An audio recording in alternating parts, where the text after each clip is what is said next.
Hey guys, welcome back to the channel. Welcome back to the Retro Wrestling Room. This is Wednesday night, which can only mean one thing. It is AEW Dynamite live stream here on YouTube and on Twitch. We are double streaming as always. Nice to be set up. It should be a good AEW Dynamite tonight. Really excited about this show.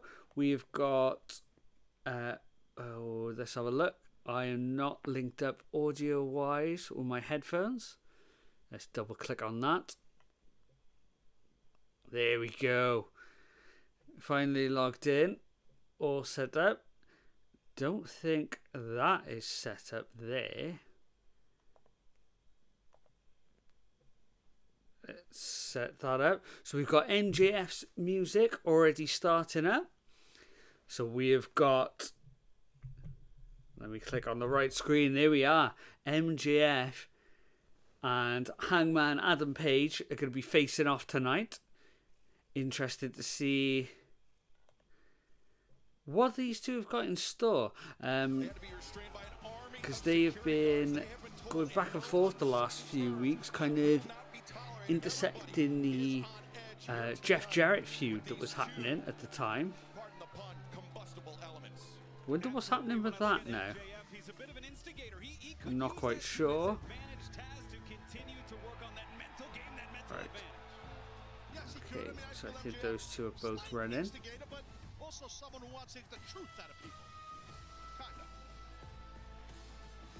we set that? Let's click on the live chat as well. Let's get that going in the back room. Right, we are all set.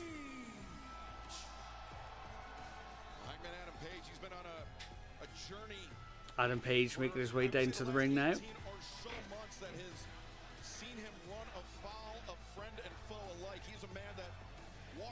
This arena tonight reminds me of... let me remember which one it is. Is it Arthur Ashe? Where the kind of screen was set up on the stage and then the ring just in front of it, and then all the crowd are kind of this way back. You know, instead of going right the way around.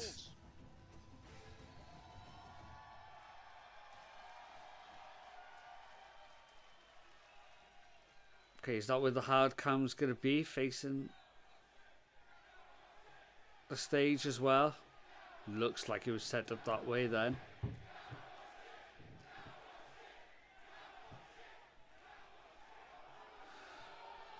Yes, it is. Oh, Iron Neck. I think they used Jarrett while they were in the area. He had history. Now they're moving away into a real story with Hangman and MJF. Very Magnum TA looking Hangman Page. He looks more like Magnum every week.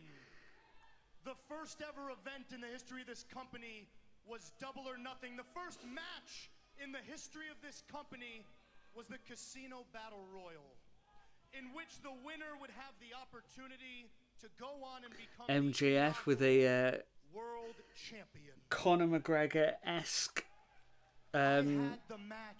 pinstripe suit on there. It has actually got MJF in the pinstripe.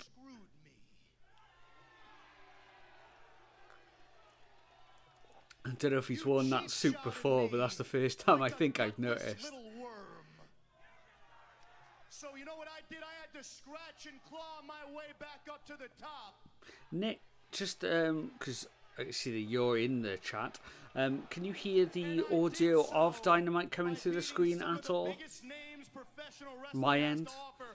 Think of your favorite wrestler? Yeah. Yes. Is it? But it's lower than me speaking. I'm taking it. I think it is, looking at the volume, but I never know kind of what's too loud and what's too quiet. It's really awkward to tell until I watch it back, and then I'm like, oh, that was too quiet, I need to turn it up. I then proceeded to go on to become a 6-time Dynamite Diamond Ring champion. Wow, is that true? He's not a 6-time Dynamite Diamond Ring champion, is he? I am a former international champion.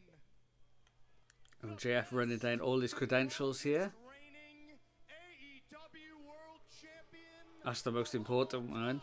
The longest reigning AEW champion. The greatest wrestler on God's green earth. And do you know why, Hangman?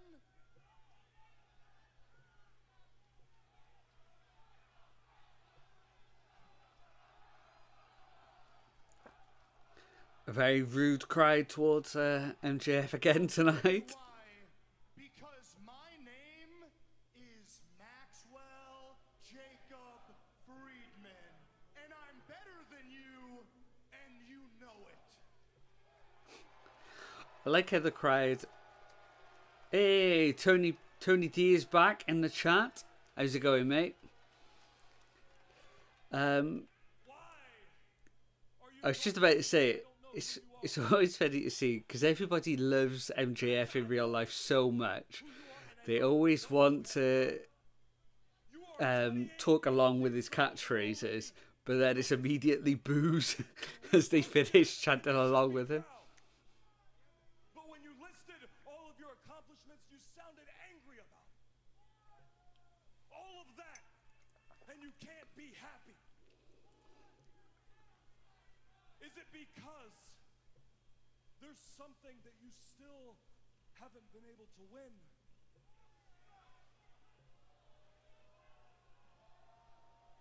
From them.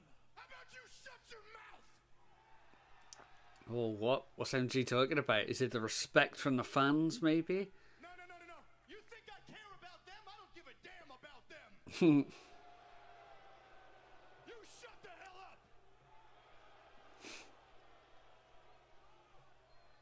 I just think it's funny that these hypocrites get to decide who's morally redeemable and who's not. You've had Okay. everything handed to you on a silver platter because these schmucks woke up one day and decided you deserve to be the main character? I think you're right there, Nick. I think you've You nailed that on the head. drank a man's blood? The guy See, everything that MJF is going to mention now is going to get big cheers from the crowd.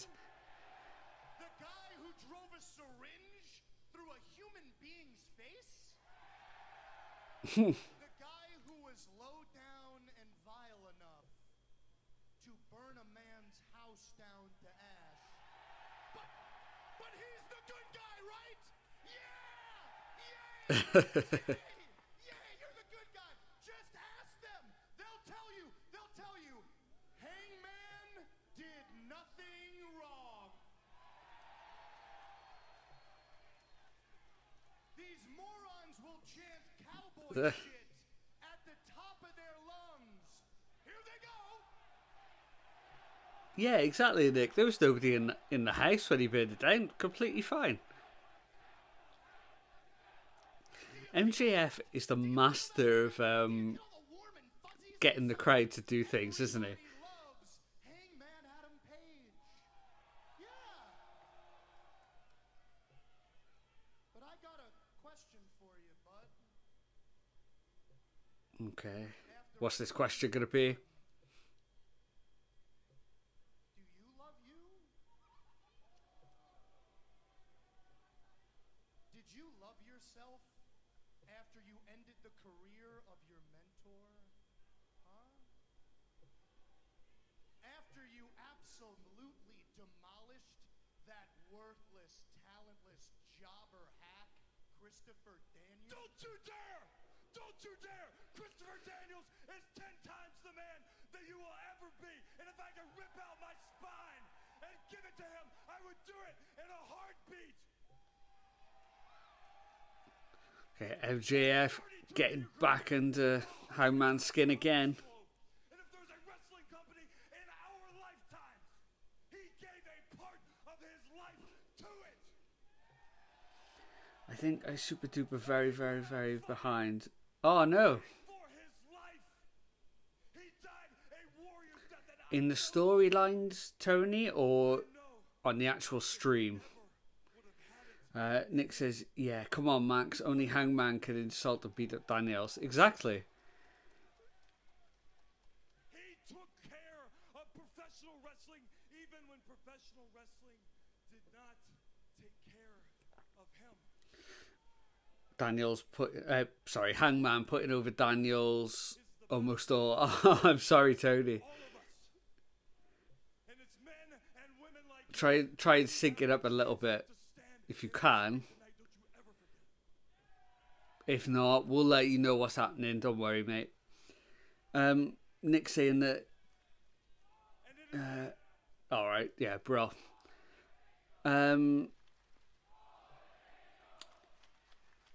Yeah, I mean, Hangman's put it over Christopher Daniels here, huge. Christopher Daniels, he is somebody that he got his flowers from the hardcore fans in every company, but I don't know if he was kind of always just before big periods in each company that he was part of. He was like too young for the Attitude Era. He just starting after it.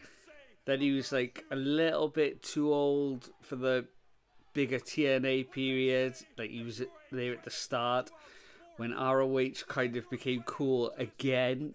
He was not at his prime, and then obviously he was a little bit too late for AEW to be a main star. He was just always at the wrong time slightly, even though he's been amazing.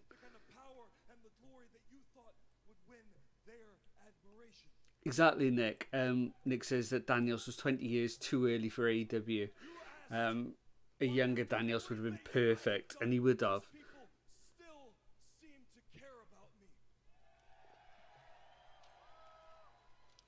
And I am not going to be as arrogant to think I understand it, and I'm surely not going to be as arrogant to put words in their mouth, but I can speak for myself. I know what is right, and I know what is wrong, and I tell the truth about it. In 5 years, I have probably lied 100 times, but never once have I lied to them. So Hangman Page saying that, yeah, he's probably lied hundreds of times in his 5 years in AEW, but he knows the difference between right and wrong, and he's never lied to the fans. So he's not trying to be a white meat baby face.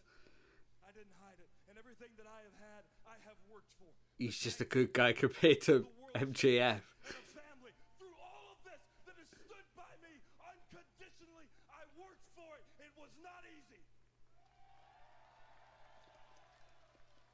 And you have spent 5 years cheating, scheming your way to the top. He definitely has. Your way, you would tell them that you were better than them. And I hope that for once, for your sake, there is a small part of you that's wondering, is it true? Because it's not. And deep down, I think you know it.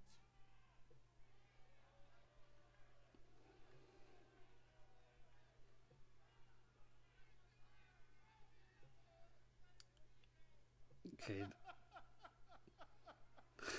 And yeah, just cackling at Hangman here. Oh, I'm sorry, Hangman and all the fans. Did I not win fairly squarely on my way to the top?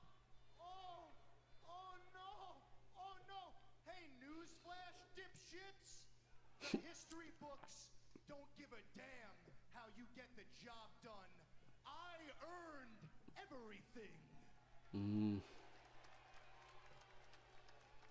I can't say the same. MJF with a very good point there. The history books don't say how you win, they just say that you won. Even opened, the powers that be decided they were gonna prop you up. You were the golden boy, the chosen one. You came walking into this company in 2019 with all the buzz and propaganda in the world. You know what I came in with, Hangman? Huh? All I needed was a scarf and a mic. You have earned nothing. I walk better than you. I talk better than you. I look better than you. I dress better than you. I am better than you. You name one thing you do better than me, Hangman. Name it!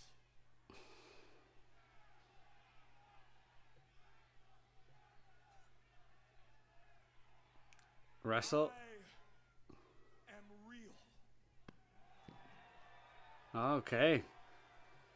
MJF just screamed at Hangman and said, name one thing you're better than me at. I'm better at you on the mic. I'm better dressed. I'm better looking. Which Hangman just replied, I'm real. You know what? You can be the main character all you want. I got no problem being the bad guy. Okay, MJF saying you could be the main character all you want. I don't mind being the bad guy.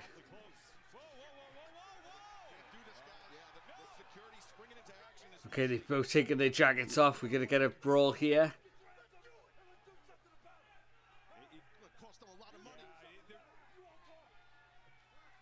This isn't worth the risk here. The crowd cheering on a brawl. They want to see a fight. MJF holds his hands up. Doesn't look like he's going to accept it.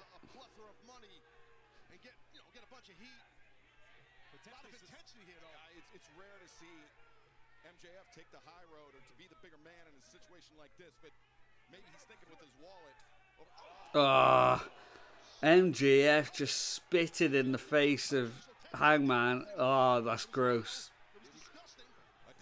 Oh, here goes Hangman. Oh, the security stopped the brawl though. And MJF just grinning on the entrance ramp now. Oh, look at him. MJF just shouting, I'm right here, cowboy. That is not going to do anything but get under Hangman's skin. Oh, Hangman's fighting up against the security now. Oh, Christopher Daniels is here. Almost got a smack from Hangman.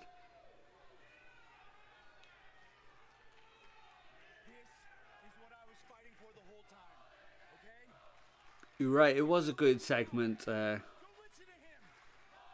Nick. I agree with you there. He was on the tipping point of just going too long, and they broke it up with that stay down right at the end, and then put the spitting segment on it. And I was just about to say it's getting to that point now, and I think they timed it really well.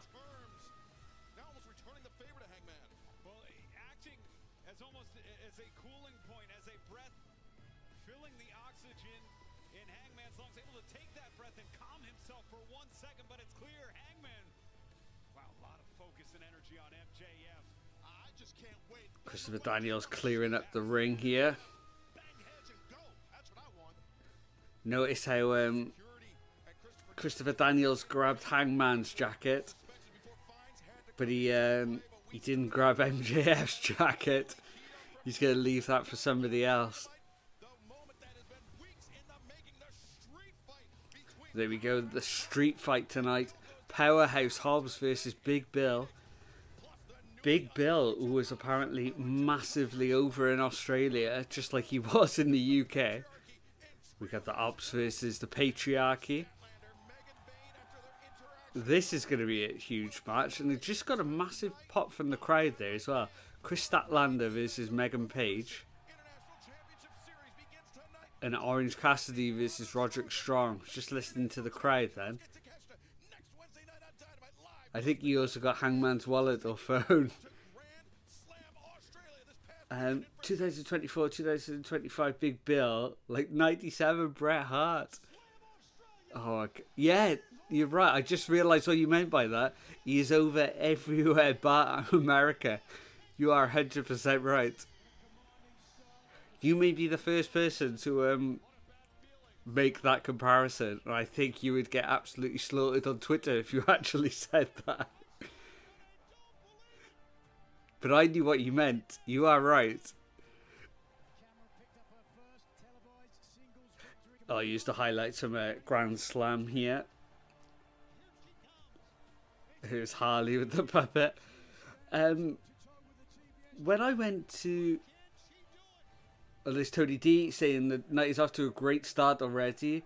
I'm looking forward to the main event because for me that's where the big actions take place, I think. Yeah. Oh, that was the... Sorry, I was just distracted then with the crowd singing Cope's entrance music. And he was soaking it in. I think it's actually being shown in the UK either right now or it may have just finished. But it was tonight that it was on in the UK. We always get them a few days later.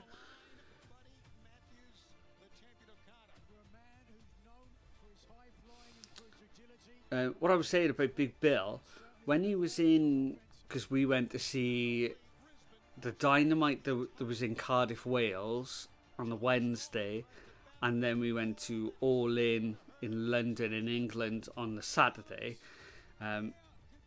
Big Bill was just super over. And I felt really sorry for Hook because they were trying to build Hook. And he just got booed relentlessly because for some reason Big Bill was super over. Oh, there we go tonight. Ian Riccaboni, Excalibur, and Taz on commentary tonight. Oh, we're also going to hear from Tony Storm as well tonight. I don't know if that was announced beforehand.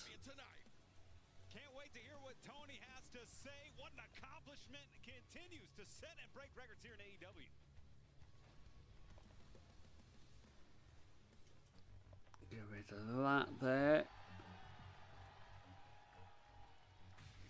Oh, so that is Christian Cage's music. So I am going to switch off the MJF screen there. And here they come. Here's the Patriarchy making their way down to the ring.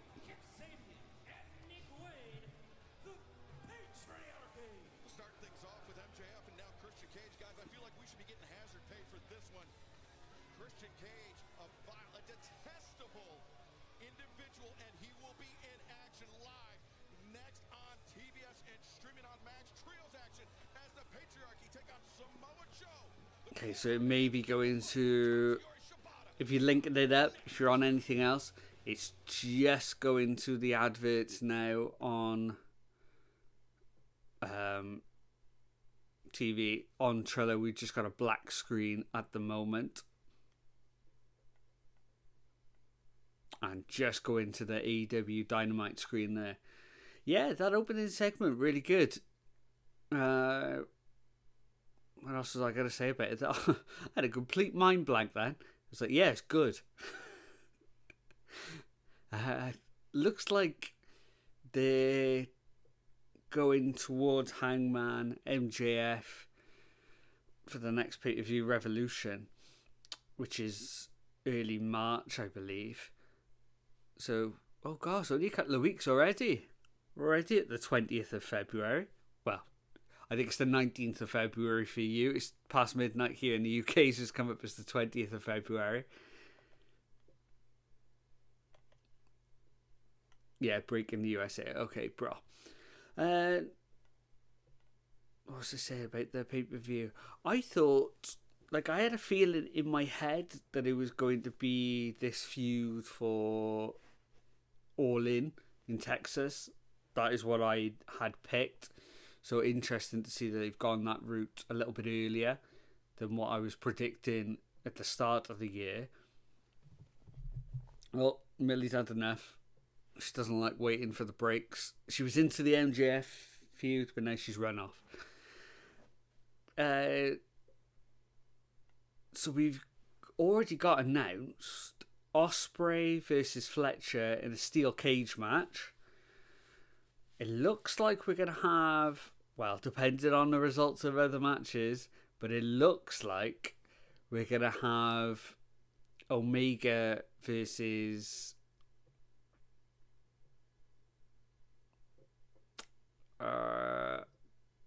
Takeshita, at Revolution.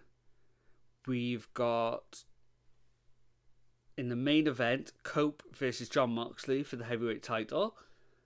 I don't know if any of the women's matches have been announced yet.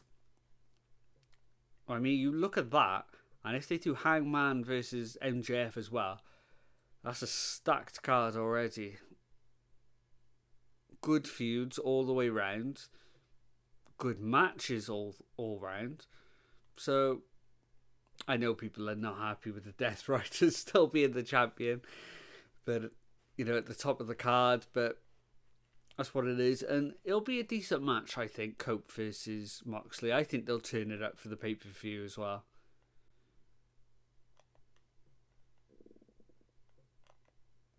Just looking down at the screen now. We are up to 3,651 subscribers on the channel. Every week I come on and it's not rapid, but it is going up every time I log in. So yeah, really appreciate that. Unbelievable that people still come back and, you know, take the time out to subscribe to the channel. If you didn't see, yesterday we had our first ever podcast on the channel. We got these live streams. We got all different series going on. I'm still writing a load as well. Don't worry. The proper series are coming back as well. But we've also got the interview series that started yesterday. Our first guest was Alexis Falcon from the UK, who's really making big waves at the moment. And I think she's just going to go bigger and bigger heights relatively quickly as well this year. She seems to be one of the ones that are just behind the Alex Windsors, who are making big waves all around the world now. But just behind. And yeah, I think this year she's really going to prove it. And then next year, I think it's going to be a very, very big year. So much a stable as it is a lifestyle. We love to hang. We love to conglomerate. No pressure. Orange Cassidy, he's my boy. But Roderick Strong, he's going to have to break that back. It's the Undisputed Kingdom with a backstage segment there. Orange Cassidy's ass. And that is undisputed. Poor Kyle got caught in the middle like it's a soap opera. Did you see the discourse, Nick, about, well, Michael Cole being on the Pat McAfee? No, he wasn't on the Pat McAfee show. He was on the Logan Paul show, where he was saying that they're not a wrestling company, they are an entertainment company now. It is basically a soap opera. So I saw some people saying, so that technically means that AEW is the biggest wrestling company in the world now, because they're not a wrestling company anymore, apparently.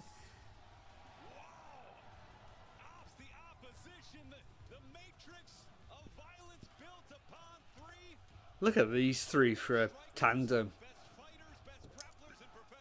Samoa Joe, Hook, and Shibata.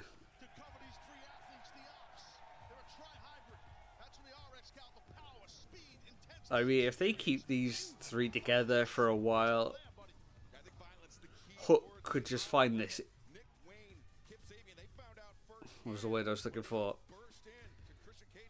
Not sure, but so valuable. Just learning from Shibata and Samoa Joe on the road.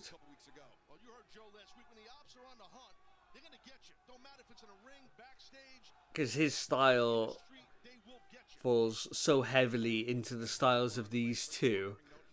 You know, he takes bits of their styles. So if he gets to learn from them by tagging with them every night, just absolutely invaluable. little back sweep with the 2-on-1. 2 hands on one wrist. Now a top wrist lock by Shibata. Shibata, Joe, hook. Good to see Kip Sabian getting a run as well. It's weird that he's been there from the beginning, but he's had a few odd little stop-starts in AEW. But I think this role in the patriarchy is pretty good for him at the moment.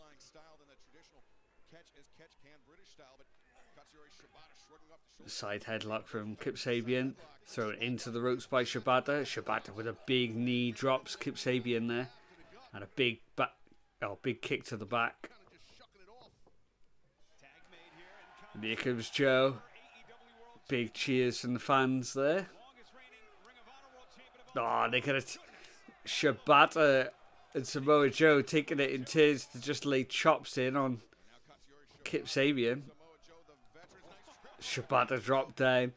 And Samoa Joe just came in with a little trip. A senton onto Kip Sabian. Oh, and Shibata lands a trip. Wow, good teamwork between Shibata and Joe then. They're definitely on the same page here. I just noticed Nick's put Kip was about to die. And he did as well, because he rolled mid-senton then. Christian Cage immediately tagging in, but tags out to Nick Wayne. Poor Nick Wayne. Oh, that's a big chop.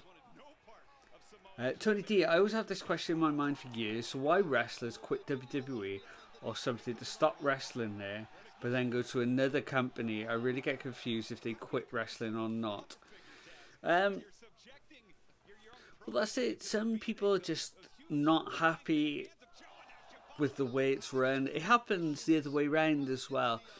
You know, people will quit AEW as well.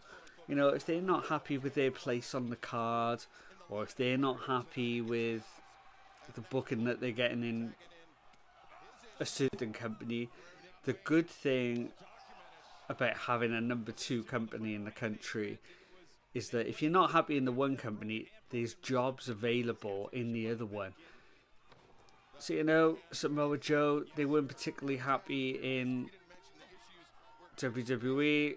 Same with Cope, who was Edge. Same with Christian. They weren't quite happy with their place, with the way their career was going. Go to the other company.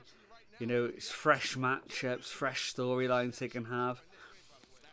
It's good for everybody around to just alternate between companies, you know.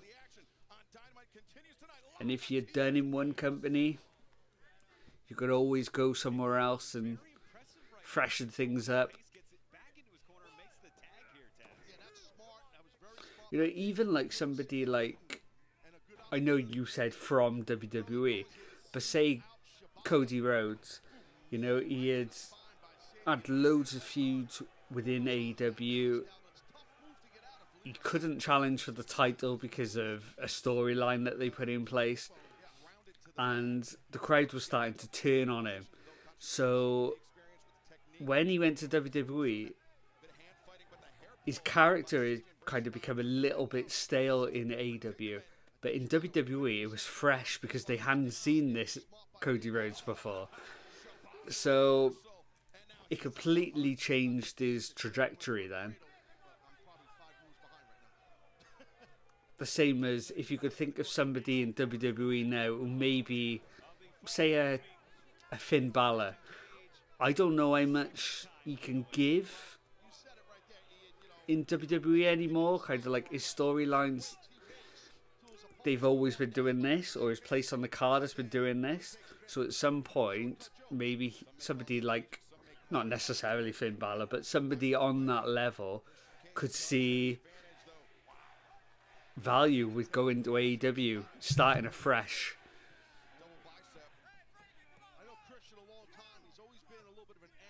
Yeah, you're right, Nick. You have to go to TNA or NXT first. Have you seen that WWE have actually released these WWE ID belts as well now? I think that's a terrible decision give out ID belts, because it's kind of, I am the champion of before you get to developmental. It just doesn't make sense. If NXT is the developmental brand, to be champion of a pre-developmental brand, it just doesn't make sense. It does feel like NXT UK, you're right, Nick, but the difference was at least the NXT UK, when you could argue that there was a promotion in a different place. Yeah, they've got Evolve as well, who've got their own titles. I think it was either Meltzer or Sean Ross Sapp put out the other day that between AEW, WWE and TNA there was something like 56 titles or something like that. It's just unbelievable. Like, between three companies there should be 10 titles. 56 is just unbelievable.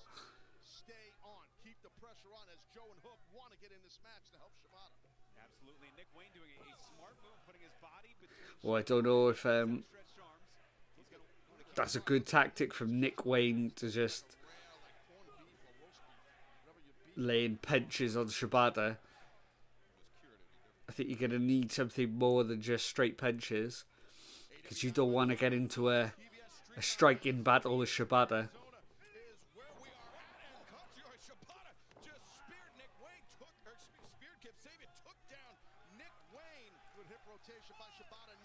Shibata needs to tag out here. Are we going to get a hot tag? He's just taken out Nick Wayne and Kip Sabian.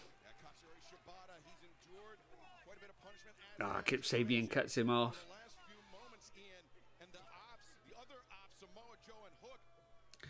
Well, especially since he had to have his brain removed, Nick. It's unbelievable that he managed to come back from such a devastating... That's one of those quotes or like rumours that'll never go away. But in all seriousness, he's lucky to be here, let alone be wrestling ever again. I mean, that injury he got was absolutely devastating. That's why we should never have real headbutts in wrestling.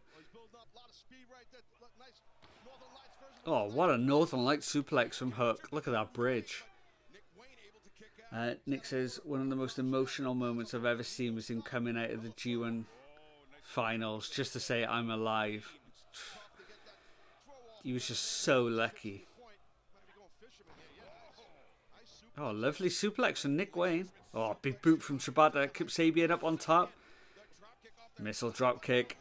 Samoa Joe with a lariat. Takes out Kip Sabian. Christian Cage looking for the Unprettier. Oh, he's throwing out over the top. Oh, Joe's going to fly. Joe does fly. Suicide dive. Just takes out Christian. He took a nasty looking lantern there as well. That was awful looking. Oh no, Nick Wayne. Oh, he almost stole a win there. He's going to get a move off the top rope. No, he's caught by Hook. Hook got the Taz mission locked in. We got to get a tap here. Nick Wayne holding on.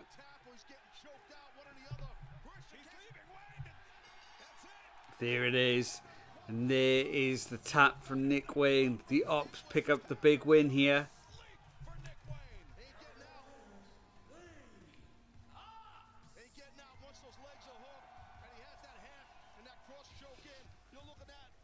Don't forget though, Christian still with that briefcase, with that guaranteed title shot.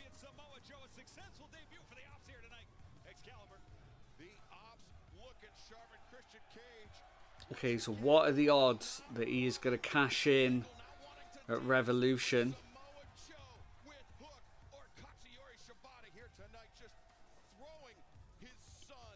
to the Wolves. Ops ain't playing games.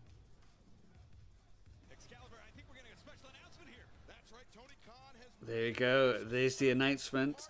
MJF versus Hangman Page. on pay-per-view. It is MJF, Hangman Adam Page, one-on-one in The worst thing AEW could do is have Cope win, just so Cage can steal the title. Yeah, I just got a feeling it's gonna happen. The Ops maintain their undefeated record here tonight in All Elite Wrestling. The thing is, with the character that Christian is, I don't think he needs to win, you know.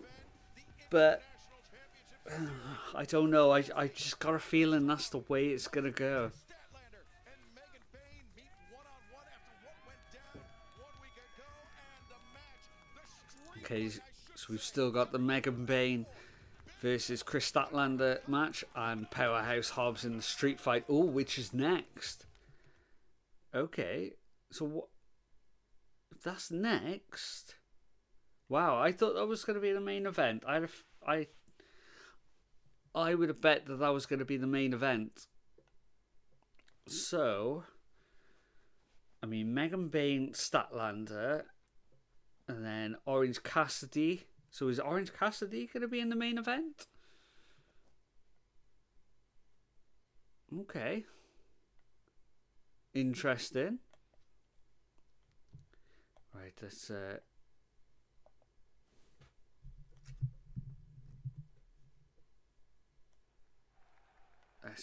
click on here. 1 second.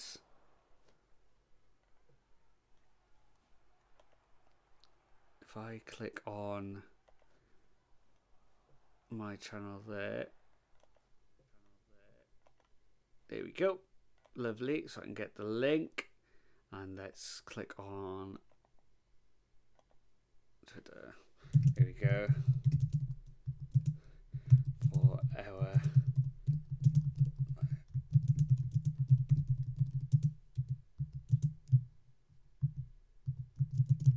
AEW Dynamite. Lovely. Set up. Hobbs versus Big Bill.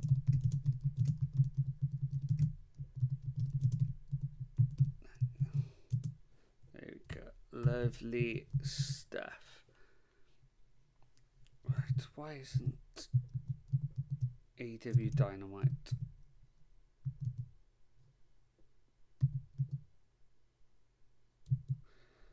Maybe if I spelt it right, it would come up. AEW Dynamite. Yeah, that's right. Always have to double check, especially with my spelling.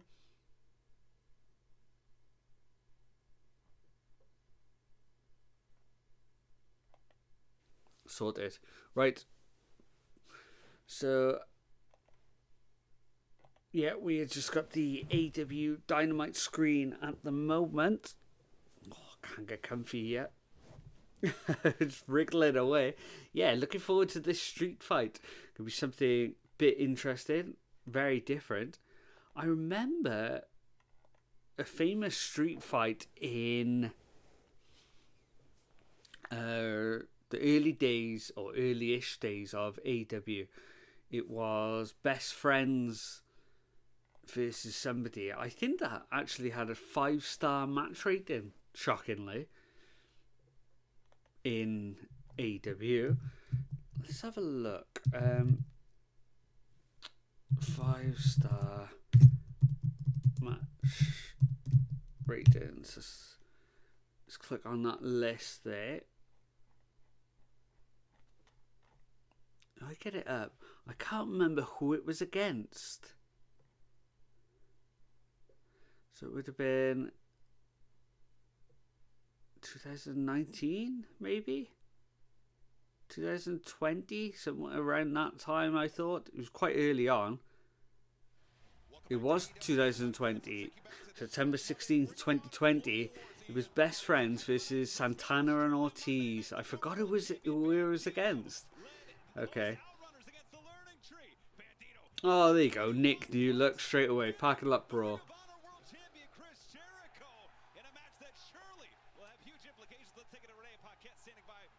Yeah, I forgot he was Santana and Ortiz. Okay. Oh, here's Renee backstage with the most loved man in the company, Chris Jericho.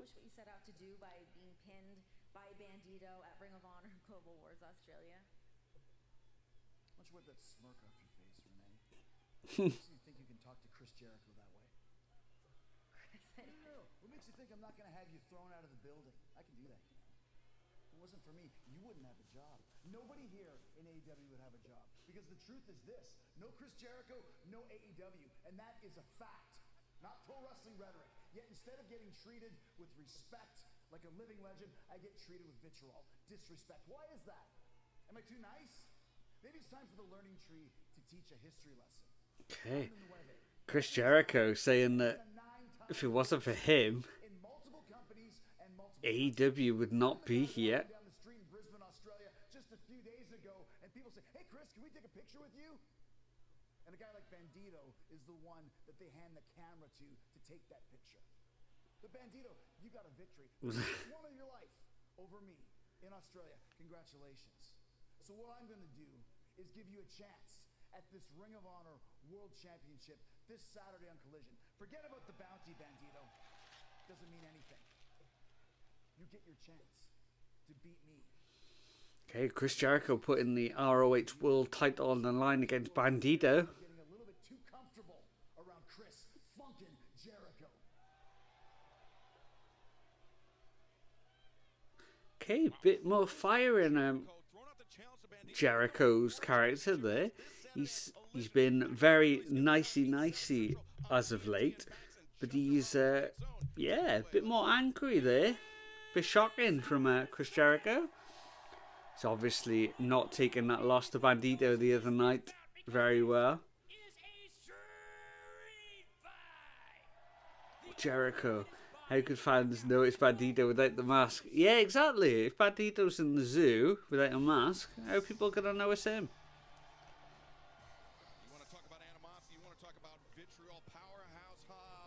Okay, so we are starting with Powerhouse Hobbs out first.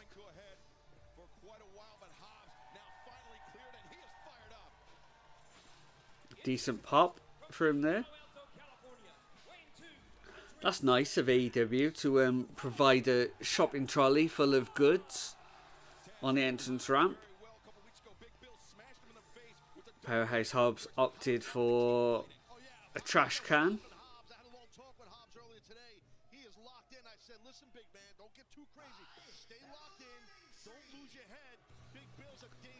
And there's that Learning Tree theme music starting up. Here comes some plunder. Here he comes, his Big Bill. Oh, he's got his own school backpack with him.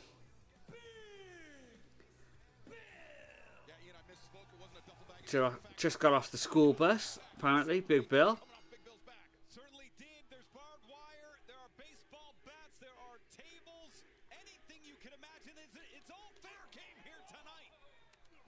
Oh, I got horrible flashbacks then. I didn't realise that they were chanting meat. I thought they were chanting yeet again. I thought, oh God, don't let that transcend companies. There'll be something that just gets chanted everywhere.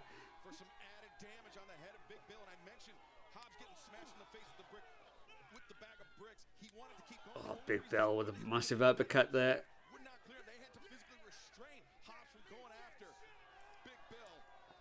Yeah. Big Bill grabbing a part of his anatomy there, chanting, "Meet this." I don't know what to say to that. Moving swiftly on.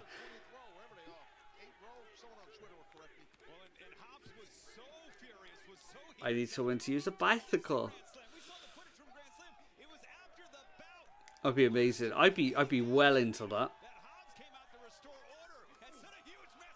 Oh, big clothesline from Powerhouse Hobbs there to Big Bill, taking him back from the crowd into the ringside area. Oh, no, they're just chanting Hobbs, Hobbs, Hobbs. See, we're right. People are just not into Big Bill in America. Anywhere else in the world, I guess the Bret Hart treatment.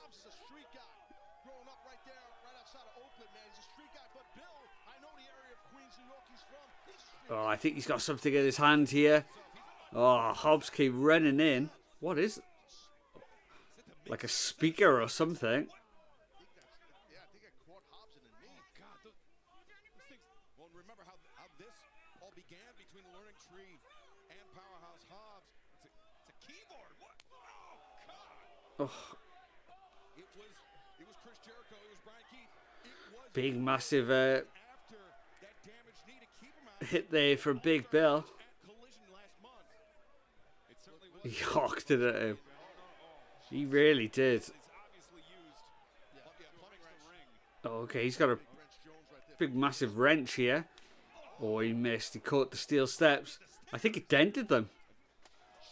Oh. That's a big man swinging some steel. Watch out, Hobbs. All the damage. My God. Imagine in real life somebody the size of Big Bill swinging a wrench at you. Oh. God, that was a loud chair shot. Right to the back. Oh, Aubrey just visibly winced. And I did as well. Oh, second one.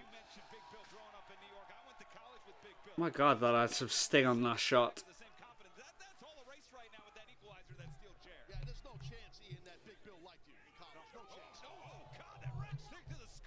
Oh, there we go. Just got caught with a wrench to the face there, Big Bill.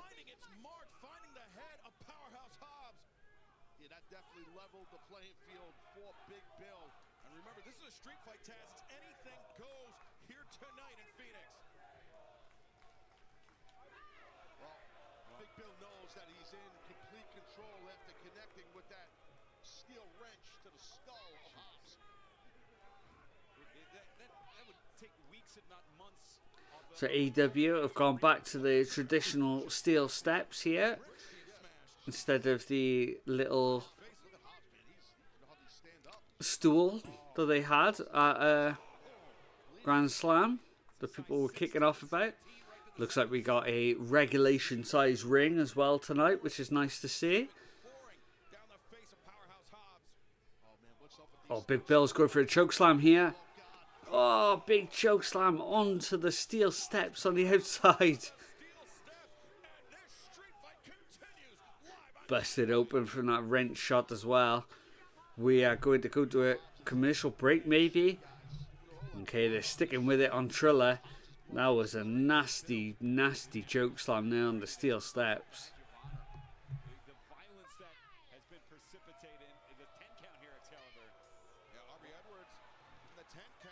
If it's not people with way too much time on their hands, they'll make videos explaining the ring. That was amazing, that one today, where they actually drew dimensions of the ring as well, kicking off. It's unbelievable, isn't it? As if it made any difference to the quality of the matches.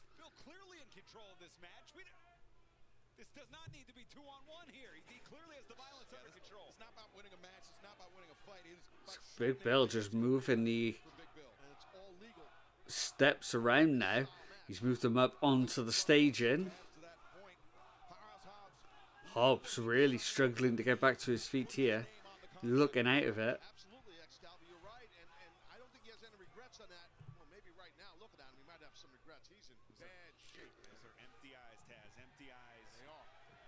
You and Rick Barney just saying that they are empty eyes. I agree with you.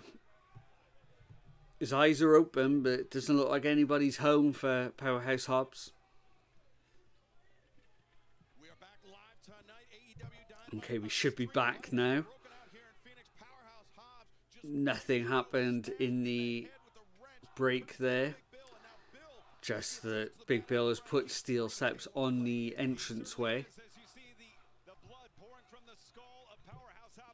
Now Big Bill is setting up a table in the ring, right in the corner. Well, Hobbs is making his way back to his feet though. Big Bill better turn around soon. Oh, big garbage can to the head of Big Bill. Oh, here's a second one. Big, massive echo throughout the arena tonight.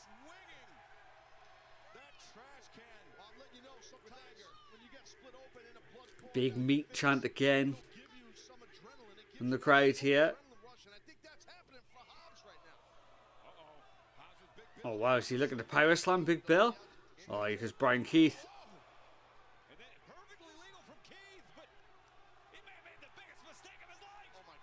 Oh, he does.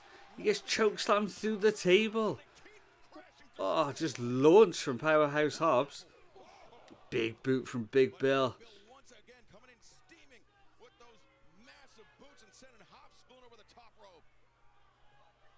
Shows you how tough Big Bill is, man. He ate a couple of those trash cans to the skull, and he's still going. And Taz. No, we got our meat forever chant. Oh wow, Powerhouse Hobbs just scoop slam onto Big Bill. Slams him down.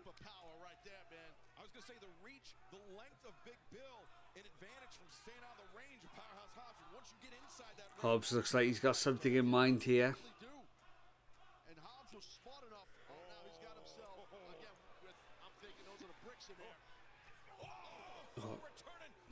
Hobbs just picked up Big Bill's backpack there. I know that's a sentence I did not expect. Tony D is back, so we are in the middle of the street fight here. Oh wow! So they just Hobbs just emptied out Big Bill's backpack. Such a strange sentence. Filled with bricks. A backpack filled with bricks. We've truly seen it all tonight.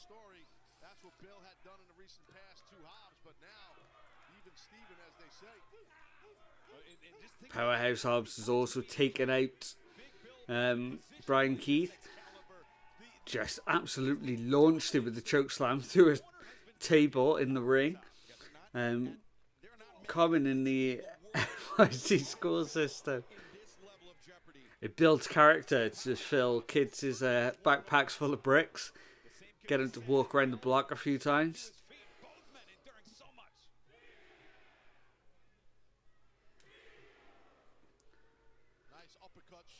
I was going to say we got a punching battle here between the two, but Hobbs decides to kick Big Bill in the stomach, slamming his head into the steel steps 3 times, 4 times, 5, 8, 9, 10.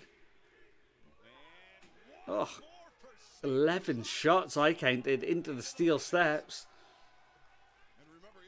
9 just needed to defend yourself.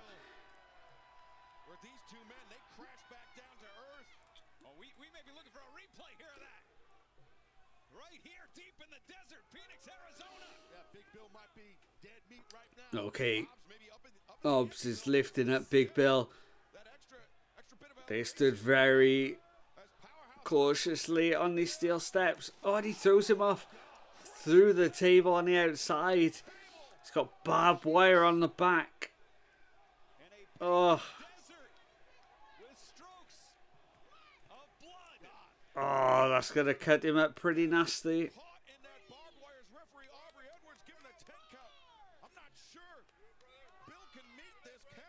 Oh, he's stuck in the barbed wire. Is he going to get counted out here? We're up to 7. 9. 10. We're up to 10. Big Bill's could not answer the count. He has been counted out here, stuck in the barbed wire.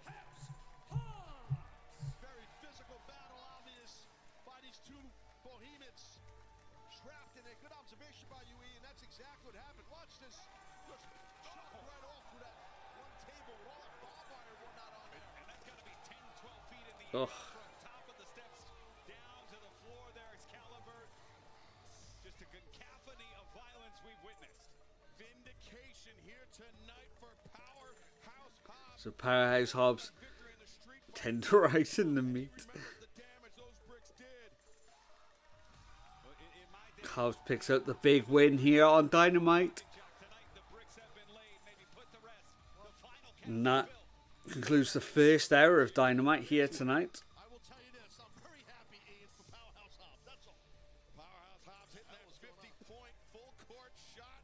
But right now, let's Taz said he's very happy for the win tonight. Obviously, Hobbs was a part of Team Taz in the earlier days of AEW. Renee is called in part of the Don Callis family. We got Lance Archer and Brian Cage here. That was a pretty bold statement. Bold indeed. You know, and damn right we did. I mean, take a look at us. That's easy for us to do. And the Murdoch and the Machine, we had something we wanted to say face to face with the Hurt Syndicate, but big surprise. They're nowhere to be found. We do hear that you're going to be at Collision. So if you want to put on your big boy pants, let's talk about those tag team titles, because in the end, we're taking them. Okay, so Lance Archer and Brian Cage calling out the Hurt Syndicate for Collision. Let's see if that gets signed for this Saturday night.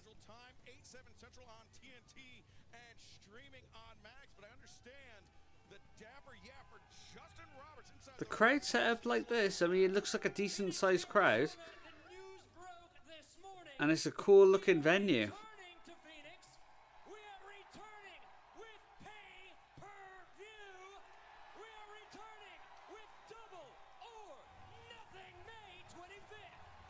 Okay, so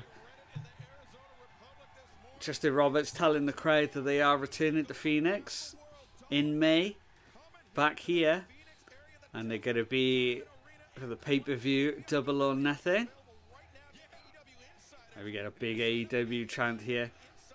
So the first time, I'm not sure if it's the first ever time that it hasn't been in Vegas, but it usually is Double or Nothing. But yeah, going to Phoenix, Arizona this year. Well, the hits keep on coming here tonight on Dynamite. I understand right now we're going to hear from the newly crowned AEW Women's World Champion.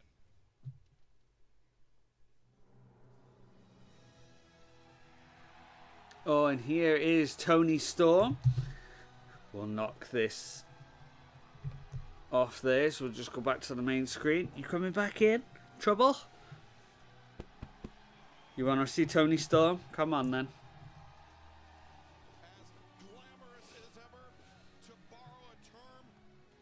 It was a one time in Jacksonville during the pandemic. So here's the new AEW Women's Champion, Toni Storm, winning in her home country of Australia, a Grand Slam.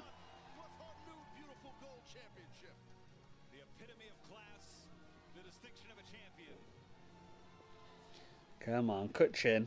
There you go. Okay, so we got the spotlight there for Toni Storm. This whore you all adore. This slut you can't rebut.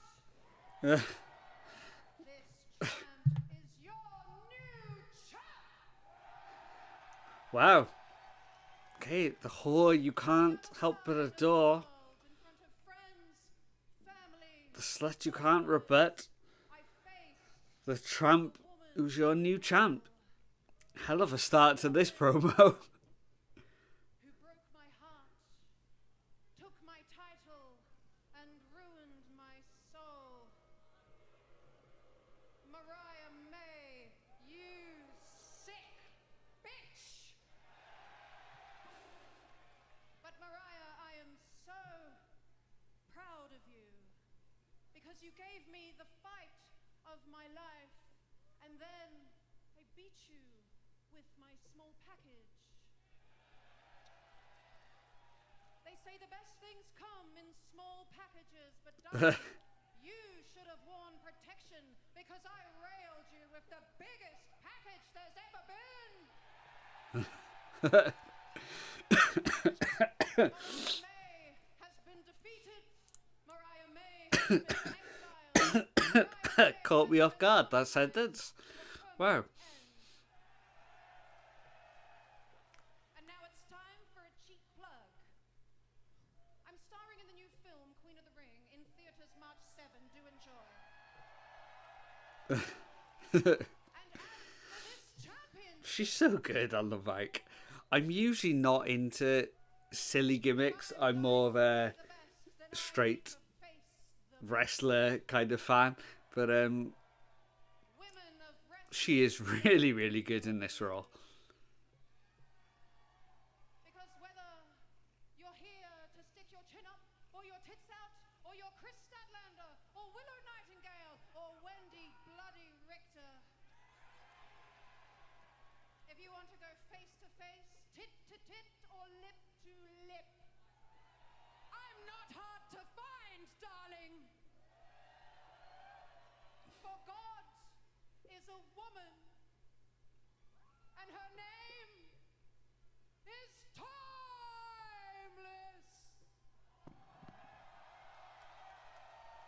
What a performance. Big Tony chance here. Exquisite.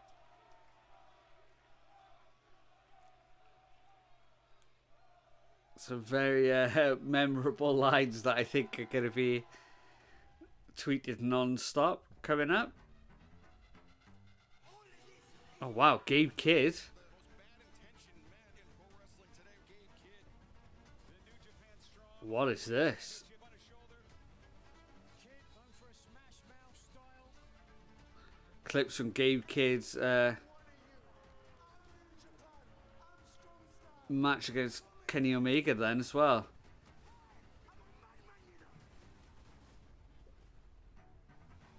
Wow. Gabe Kidd is coming to AEW Collision on Saturday. Oh my word. Saturday night. But still to come tonight, Excalibur. That got a monster reaction as well from the crowd. Gabe Kidd. Okay. But coming up next, Kris Statlander, Megan And up next, we've got Kris Statlander versus Megan Bayne as well. Two women who should be pushed very high in the women's division in AEW. But, yeah, Gabe Kidd coming to Collision. Somebody who's been very, very vocal about AEW in the past. When he was having that feud with Kenny Omega at Wrestle Kingdom. Yeah, it was Wrestle Kingdom, wasn't it? It wasn't Dynasty. Or was it Dynasty? No, it was Wrestle Kingdom. I'm sure it was. It was one of them. He was very, very loose with his tongue, should we say, about Tony Khan stealing talent from New Japan. But yeah, so it's going to be interesting to see who he's up against first in Collision. I mean, I'm guessing he's definitely going to be at the Forbidden Door show as well coming up. Oh, see, Millie just doesn't like the adverts. She's run off again. She's only interested in the action here tonight.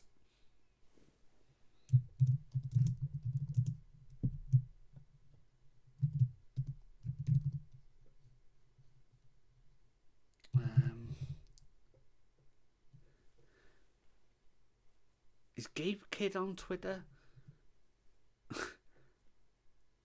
Is that him? Don't want to tag the wrong one. I'll just put Gabe Kidd. I'll just write it in and then come into AEW.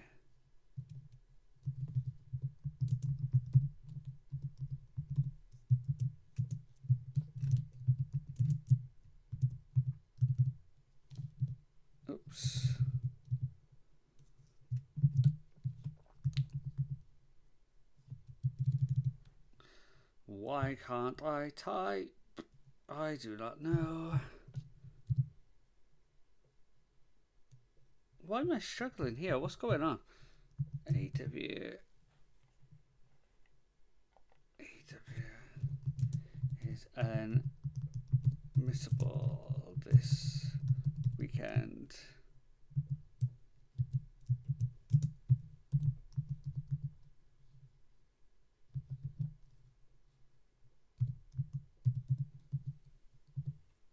There we go.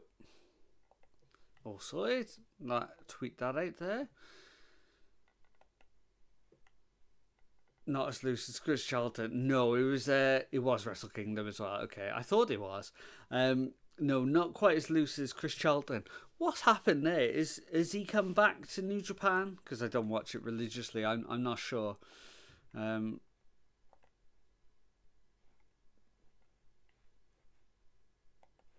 So has that all calmed down, or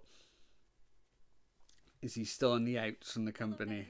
Last week, I'm just going to get into it, Renee. Last week, I'm given 1 minute of valuable, precious TV time. And your Okay, so we are back on Triller, and we've got Willow Nightingale with a backstage segment. Has been off to a terrible start. And the Death Riders, John Moxley, Marina Shafir, have not been making it any better. Oh, and here's Marina Shafir coming out of nowhere. Oh, the briefcase to the back of Willow. The World Championship is in, and Marina's not one to play with. And there he is. Where are they going? Okay, Marina's grabbed the camera. So where they come in here? Oh, it looks like they're coming into the arena.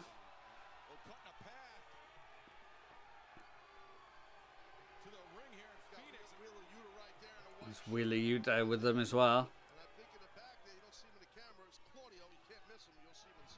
There's Claudio as well. They're all here. Oh no, Pac's not here. People watching at home, let me ask you a question. Do you know just who in the hell I am? Big reaction for Marks. I'm the champion of the world. That's who in the hell I am. That's a fact. Which means this is my microphone. That's my camera. This is my ring. This is my building. You're sitting in my damn seats. So nobody comes into my house and lays down some challenge to me like there's somebody, I don't care if they are the rated R superstar. And let me tell you, Adam Copeland is not here. He's probably still on his ass in Australia. He's probably still face down in the dirt. You're right, Tony. This is wild. He made a challenge to me. Well, I about popped his head right off of his shoulders with my bare damn hands. And if he shows up at Revolution, I will finish the job. Okay, Moxley saying that if Copeland's got the guts to actually show up at Revolution, he's going to finish the job. Oh, that's Jay White's music started. Here's Jay White.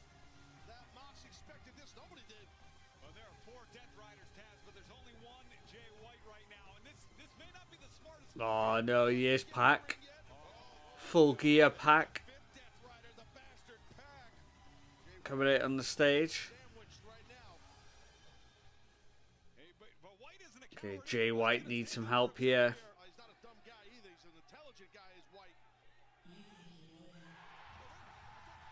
Is Cope's music.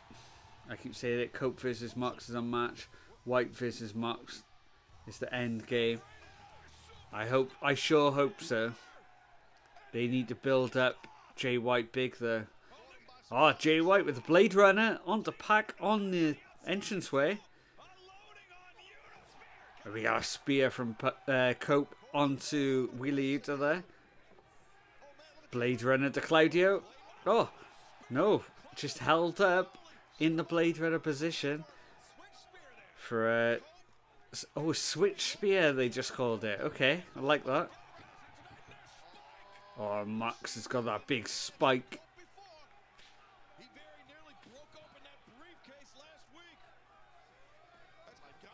Big swing and a miss from Cope.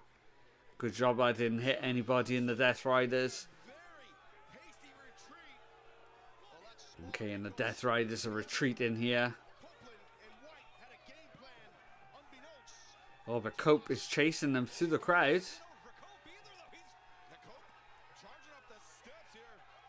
Maybe this is not it tonight.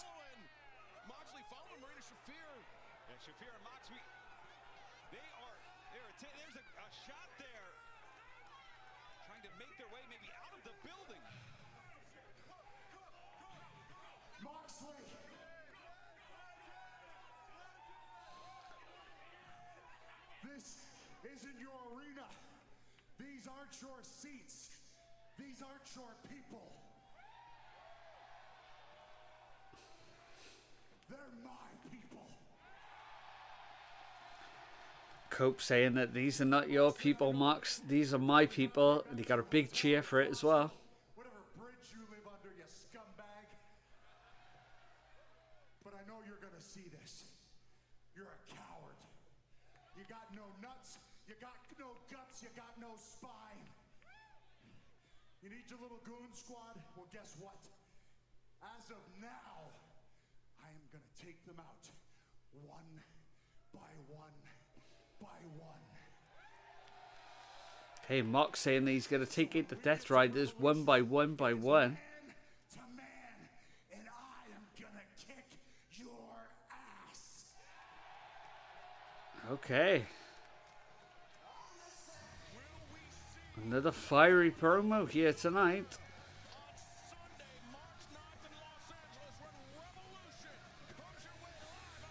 That's going to be the main event at Revolution. So Cope leaving it a bit late. He hasn't got long to take out the Death Riders. If he wants to take them all out by March 9th. So looking at the calendar here. If we are at... So March 9th is a Sunday. Okay, and we are at the 20th. So we've got 2 Dynamite. No, hang on. 1, 2, 3 collisions. And 2 more Dynamites before that show. Okay. So yeah, he does have time then. He's going to have to be quick about it, but you can take them all out beforehand. Oh, and here's Mercedes Moné. Say hello to your CEO. Feels so good, Renee. And Renee, I don't want any interruptions, no surprises, and no damn puppets. You hear me? Yes, no puppet. Just congratulations. What an incredible win for you at Grand Slam Australia. You are now 14-0 as a TBS champion. It really feels like there's no 14-0 as a TBS champion now. Monet. You know what? Harley learned firsthand that there's a price. She's got a Rev Pro title, the Queen of Southside title. We're just over 2 weeks away from Revolution, and we actually caught up with Momo Watanabe in Australia. Let's take a look. Momo, at Wrestle Dynasty, you won the first ever International Women's Cup, which means you can challenge any champion from CMLL, Stardom, Ring of Honor, and AEW. Or here in Australia, you're clearly scouting competition. Have you made a decision? Yes, I choose Mercedes Moné for her TBS title at Revolution. I will stop the Moné train. Okay, so that's going to be the match at Revolution. Momo Watanabe versus Mercedes Moné. Say no surprises, Renee. You know what, Momo? You want to stop the money train? You want to face me for my TBS title?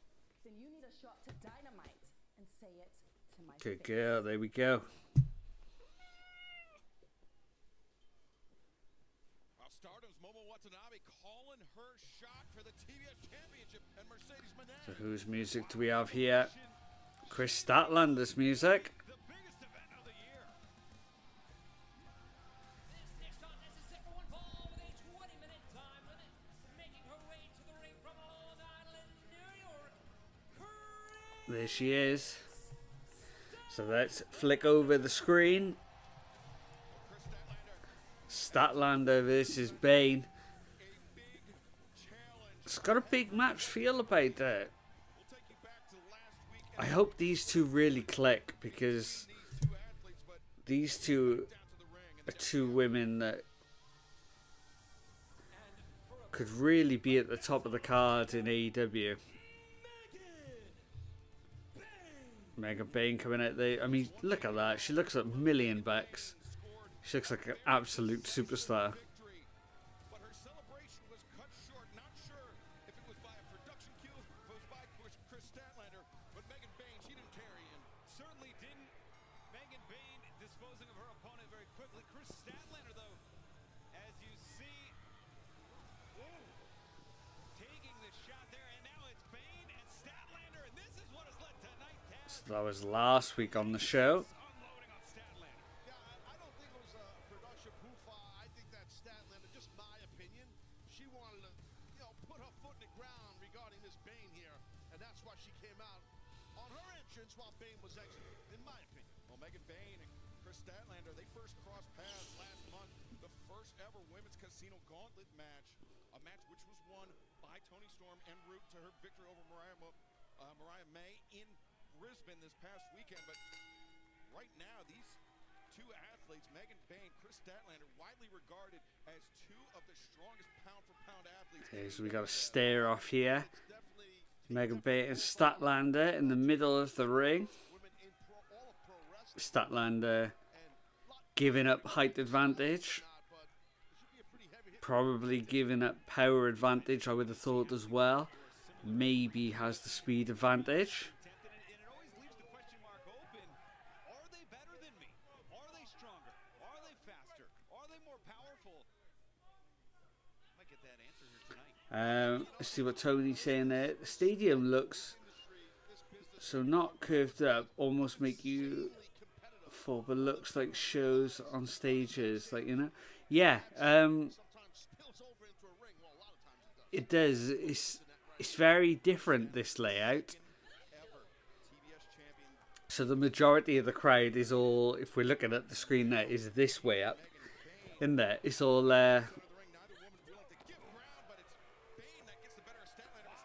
it's all facing the stage. Or 90% of the crowd is facing the stage. Gives it a very unique look.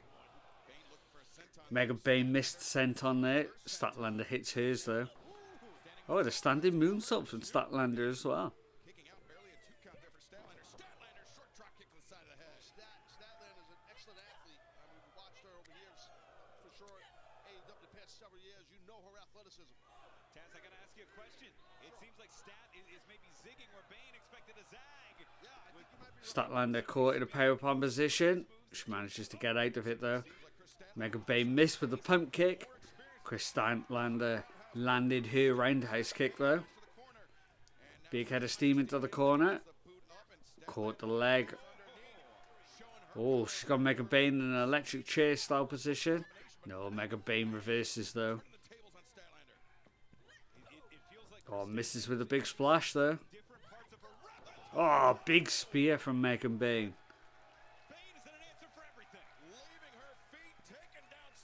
Absolutely flattened Statlander running in there.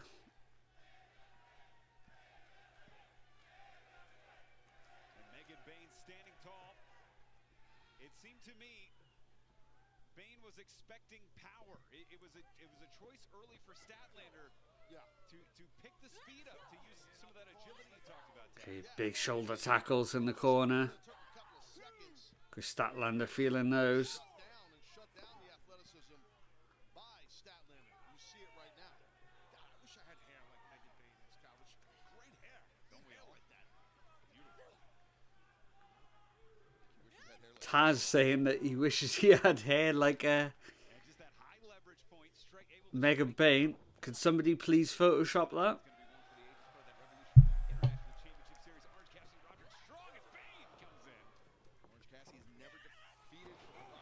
Oh, big fisherman suplex there from Megan Bayne onto Statlander. And a lot of confidence by the newcomer, Taz. Absolutely. Butterfly suplex was done right, Oh, cocky pin. And Megan Bayne tried to get the pin with just placing her boot onto Statlander. You're going to need more than that to put her away. Yeah, compressing the ribs.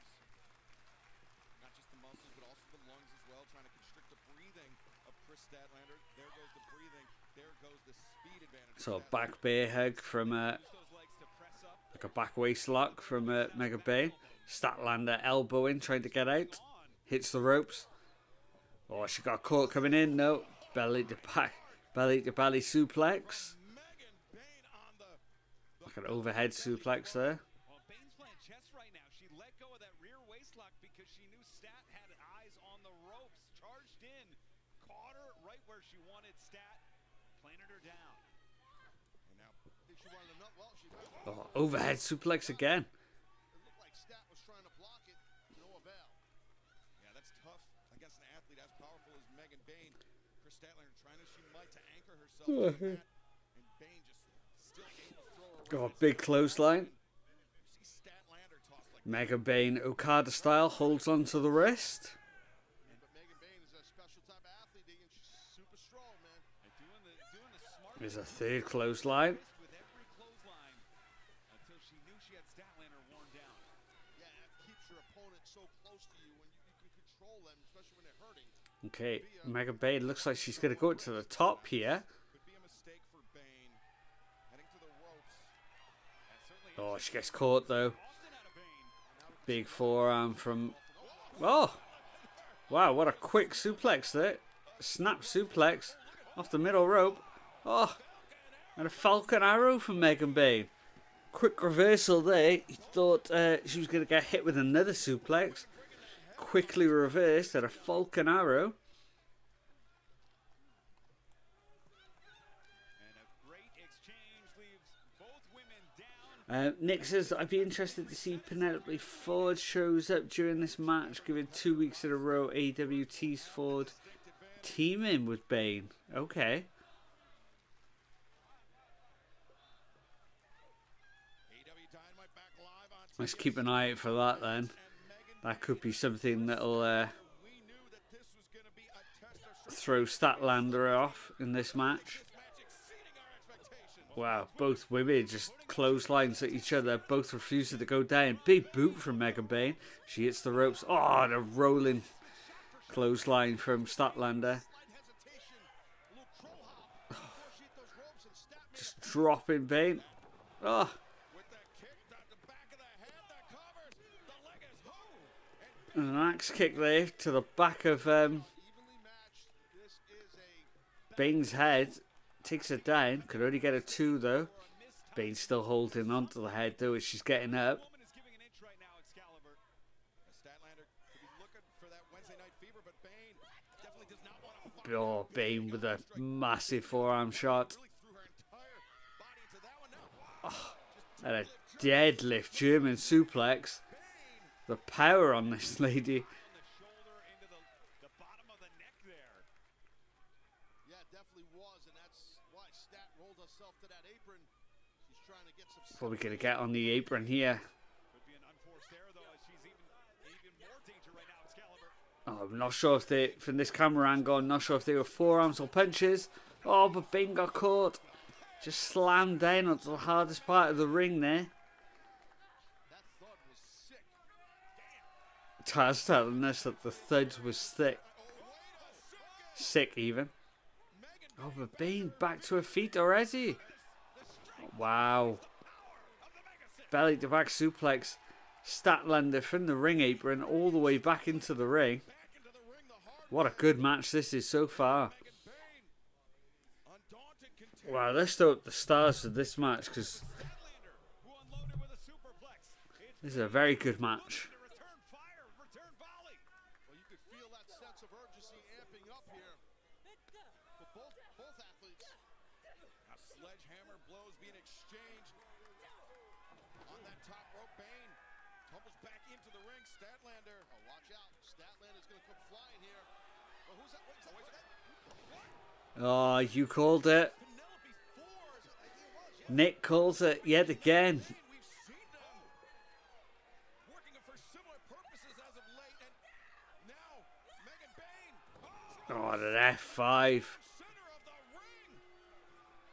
And Mega Page gonna get the win. She does. AEW sending a message here. Until now, Statlander has been on the powerhouse, or has been the powerhouse in the division. She's outgunned by Bayne. A bit of a distraction, but yeah, all the power moves were from Bayne in this match. Scoring the biggest victory of her short AEW career, but with a massive asterisk thanks to the assist by Penelope Ford. Oh, whose music's this? Thunder Rosa's music. With a steel chair here. Thunder Rosa, who also crossed paths, felt the sting of Megan Bayne before. Oh wow, Mega Bayne not backing down, even though that Thunder Rosa is threatening a steel chair shot. This is wild. And referee Stefan Smith trying to keep these athletes apart. Megan Bayne, of course, doesn't want to give any ground, but the damage done to Kris Statlander as Bayne. They're almost goading Thunder Rosa to throw in a steel chair shot there. For Megan Bayne, but once again, let's head to Renee Paquette, standing by in the back. Okay. Yeah, really good match there. I really enjoyed that. Like you said, like a powerhouse match there. Oh, we got Max Caster backstage. The problem is, I got wrestlers like Hang Person Adam Page chasing me all around the arena before the bell even rings. 0-2 Max Caster. Yeah, losing his 2 open challenges so far. Look into my eyes. I'm going to tell you this right now. This open challenge continues on Saturday, Collision. And I expect whoever to answer that, they're going to look me in the eyes, they're going to shake my hand, and they're going to get beat. Because I will prove to them. Okay, so Max is throwing out an open challenge there. Do you think it's going to be Gabe Kidd? Good luck. Thank you. I mean, that wouldn't have been on my bingo card this year, but an open challenge. Gabe Kidd hasn't had a opponent announced yet. Could be. Oh, and here is one of the biggest heels in the company, Ricochet, making his way to the ring. Still wearing the gown of Prince Nana. Ladies and gentlemen, show some love for Ricochet. You know, as the voice of Ring of Honor, this really gets under my skin. Over 20 years, disgracing. He's not doing the swerve dance though. I can't believe he. I thought he may have thrown in a cheeky swerve dance while he's wearing this robe. It's been such a big part of, Prince Nana as the head of the embassy. Like whoever was the crown jewel in the embassy was given that robe. Most recently, it was Swerve Strickland, but just decades of history with that robe. Really? That's what we're gonna do. That's how we're gonna act, huh? Big boos for Ricochet. You know what? That's okay. It's okay because I would be angry and bitter too if I had to live in Phoenix, Arizona. I mean, it's basically a poor man's Las Vegas. But you know, that's okay. Luckily for Ricochet, I got a helicopter outside to lift me and take me out of here as soon as I am finished. Because much like Kevin Durant, I'm trying to get out of this boring ass town as soon as possible. I'm trying to get out. Ricochet saying like Kevin Durant, he's desperate to get out of Phoenix, Arizona. You do you. You do you. You come here. I'ma do me. Because since these people are acting like ungrateful animals, I will be speaking directly to you, the people at home, because I know you can hear me loud and Ricochet. clear, can't you? Yes, you can. Face to the camera here, saying if they're going to boo in the crowd tonight, he's going to look down the camera and just speak to us directly at home. It doesn't matter. None of it matters.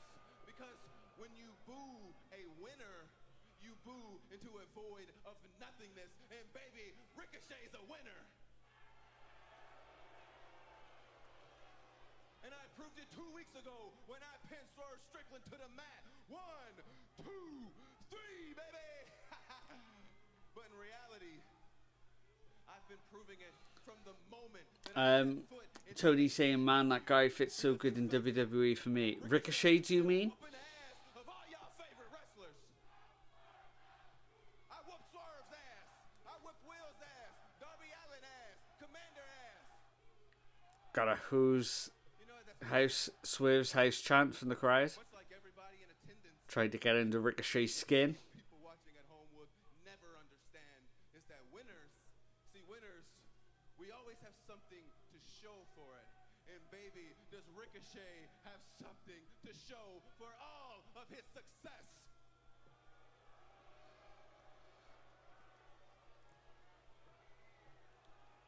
Ricochet saying that the Come here, check it. gown that he's wearing just shows, Wearing this. represents all the success that he's had, Can wear this. saying that he deserves it. Championships, because Ricochet will not be just another name on the roster. No, I'm Ricochet, baby.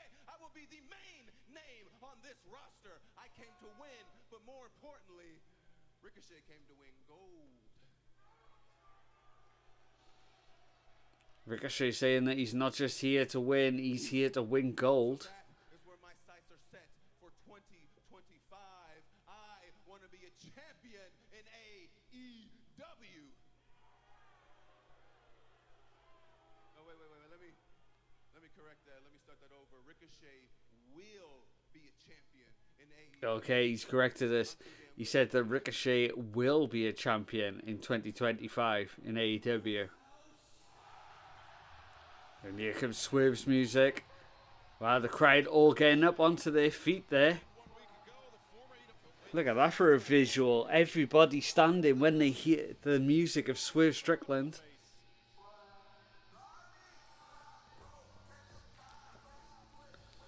Oh, Prince Nana's making his way down to the ring. No sign of Swerve yet. Oh, it's just Nana by the look of it. Prince Nana with a microphone. I know what you're thinking, but this isn't that. I wanted to take this time out here Come on then, Trouble. to talk to you one-on-one, so I asked Swerve to stay home. I know. Been up and down the road for the last couple of You wanted to see Swerve, didn't you? don't know where that's going. But one thing that I do know is that you're wearing something that doesn't belong to you. 3 decades. 3 decades Prince Nana has been in this wrestling business. In the ring, outside the ring, closing major deals, making champions, heck, making history. Okay, Prince Nana saying he's been in the wrestling business for 3 decades. Robe has a lot to do with it, my friend. And that robe has a lot to do with it. Represents pride. That robe right there represents integrity. That robe right there represents those that I've walked through and those that we've lost. Hell, Nana was on the first ROH show. Was he on the very first one? Wow, I didn't realise that. Is that anyone who's wearing it has honor. Wow. Anyone that's wearing it has been bestowed the opportunity to be great. And Prince Nana never Main event of Christopher Daniels, Low Key, Brian, and if you're that was it a 3-way or a 4-way? that winner, that you Maybe a 3-way. that humane individual, just do me a favor and just give 3-way, okay. I remember that part. I think the Briscoes maybe faced each other. It was Danielson and Loki. Okay. You want the robe back? Is that what I'm hearing? You want the robe back? That's okay. Yeah, it's okay. Take it. J Wrestle Mark was 2. Oh, okay.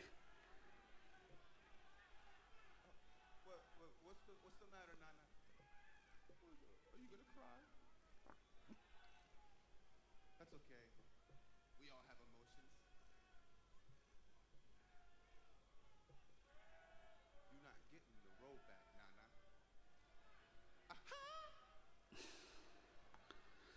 Oh, Ricochet telling Nana, if you want this road back, you're going to have to take it back. It's so important to him, to Nana. Tough not to feel bad for him. I mean, Ricochet just not having it. Well, fans, coming up next, our Dynamite main event. Roderick Strong, Orange Cassidy, one-on-one. I feel like it looks really good on me.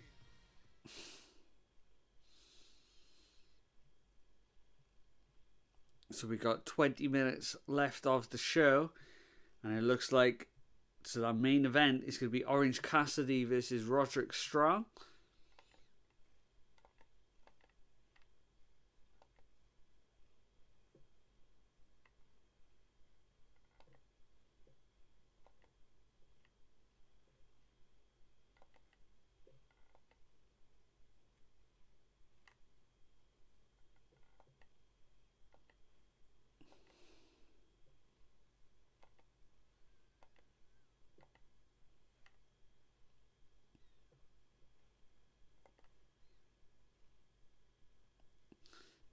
Somebody posted on Twitter there, NXT got Moose, AEW got Gabe Kidd. Yeah, I'm pretty sure Gabe Kidd is the one you wanted out of those two.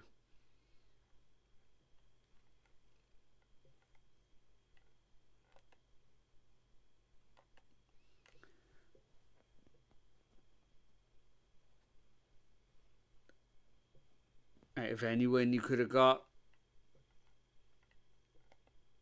from New Japan or TNA, you know, Gabe Kidd's got to be really high up on that list.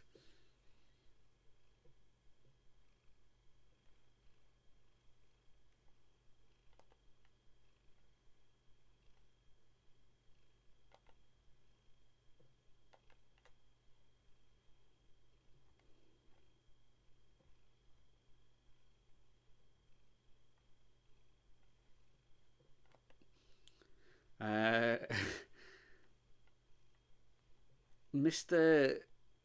Santi Zap, I didn't know of him until lately. Really popular YouTuber by the look of it.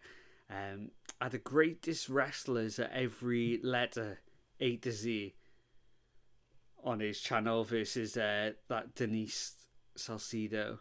When they got to the letter Z, Denise went for Zack Sabre Jr., which is a really good shout. Sandy Sapp went for Zelina Vega.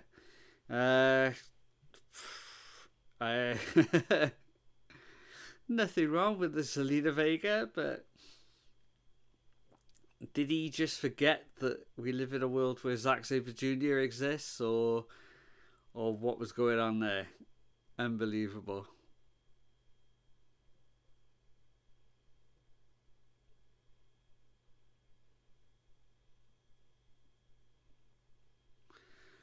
Nick says, from what you can tell, he only knows WWE talent. That's fair enough, I guess. Maybe there's, you know, some people, they do just know WWE talent, you know. I guess there is nothing wrong with that. It just seems really strange when, like, the other person says Zack Sabre Jr. and then they say Zelina Vega. You know, you're like, one of these and not really like the other. It's main event time live on Dynamite.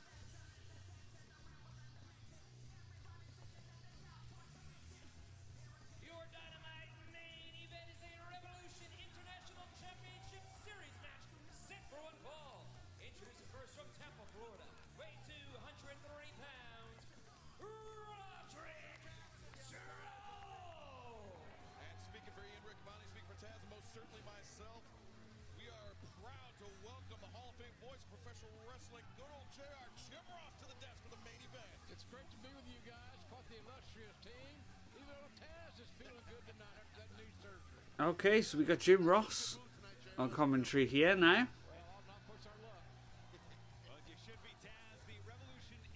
Good to see the main man back.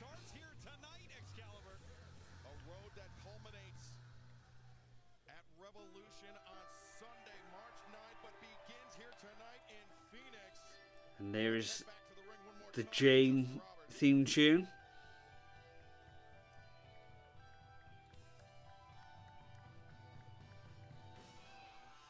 Here goes Orange Cassidy.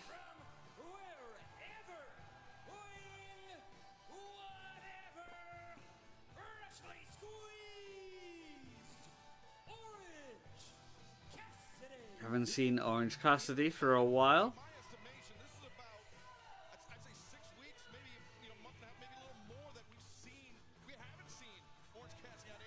Oh, okay. On cue, they told us that it's about 6 weeks. Yeah, he's back in the blues as well. And the white t-shirt, he was going for a bit of a darker look, wasn't he, last time we saw him?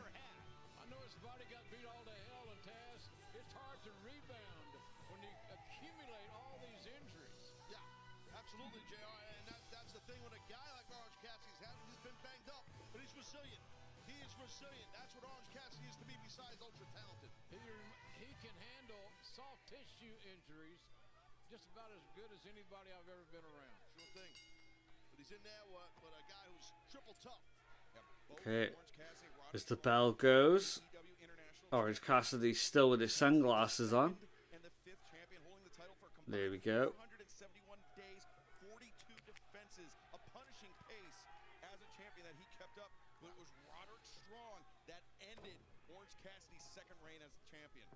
So here we go. Here is the main event of the night. We'll flick onto the screen now if I can find the right match. There we go. It's a freshly squeezed chant there. Start the match.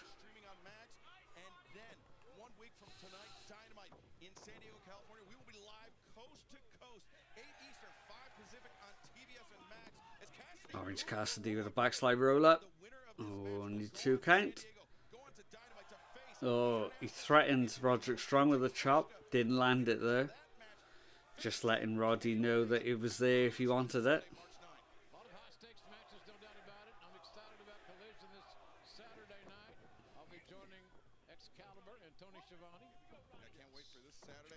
Orange thrown into the ropes.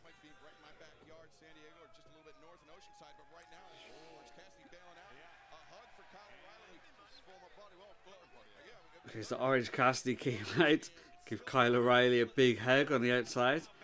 I got a feeling Adam Cole is not going to get one now.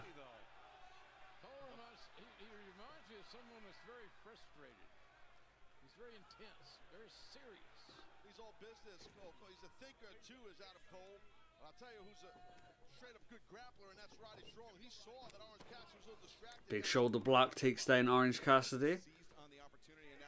Oh, Roderick Strong goes to the outside.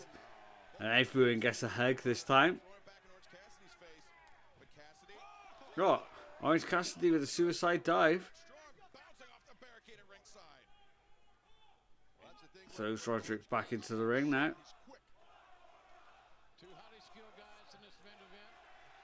Oh, Kyle O'Reilly gets another hug on the outside.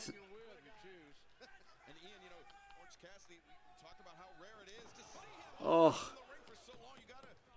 Orange Cassidy came jumping into the ring off the top rope. Got caught with a massive drop kick there. Cole and OC have history. They do. Oh, big chop there from Roddy. Buckles Orange Cassidy. Oh, that was so loud.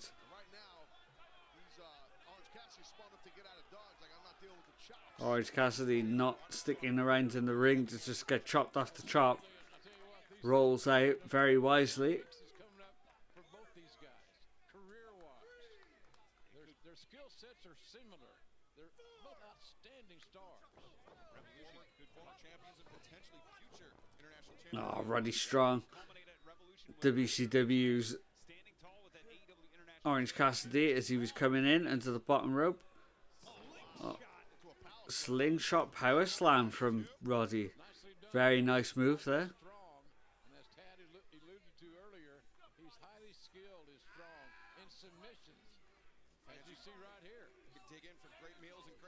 Just like a seated abdominal stretch almost.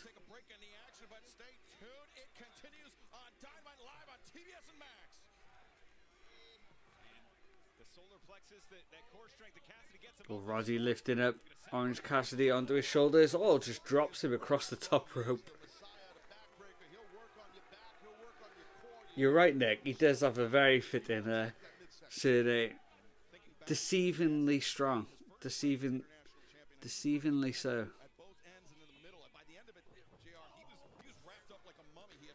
Just throws Orange Cassidy into the turnbuckles there.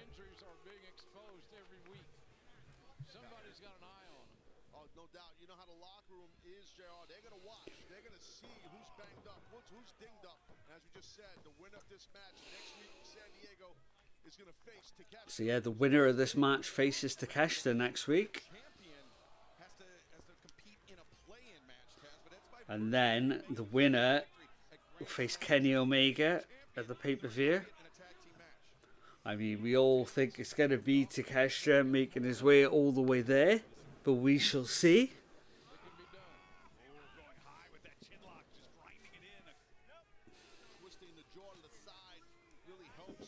There's a proper rundown of the card there. My word. Moxley, Cope, Hangman, MJF, possibly Kenny versus Takeshita. Roll up from Orange Cassidy. Only gets a 2 count.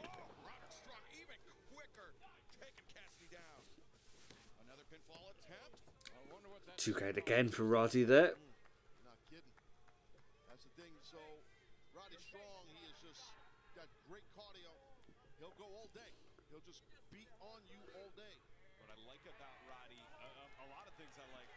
Oh, Roddy mocking Orange Cassidy there with the hug. Pushes him into the corner. Drops him with a chop. Most vets will do that. Veterans will, they'll predict the pace. But Orange Cassidy, he too a veteran. Looking for a single leg takedown there, but Roderick Strong defends it. And now... Oh, look at the suplex. Orange Cassidy. Oh, just landing massive forearm blows across the back. Oh, roll up from Orange Cassidy though. Oh, 2 count. Roddy with a clothesline takes down Orange Cassidy there.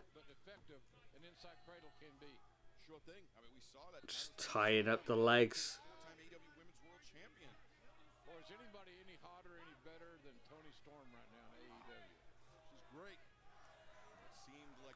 Jim Ross on commentary asking if anybody's any hotter or more talented than Tony Storm on the AEW roster right now. Hard to argue.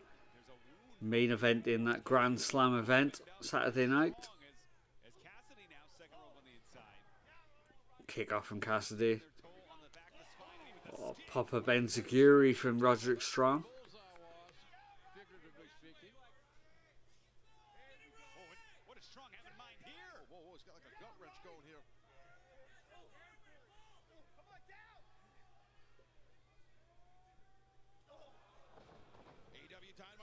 Big forearm from Orange Cassidy knocks Roderick Strong off the top rope.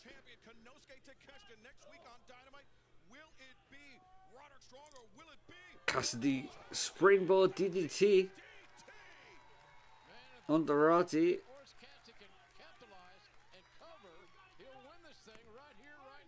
You're right, JR, because that DDT hit its mark. Let's take another look here at it. Great job here. Bam, right on top of your beam. Yeah, Ian, as we've seen for the last few moments, it has been all Roderick Strong. Crowd tried to get behind Orange Cassidy. It's been mostly Roderick Strong so far. Oh, another big chop.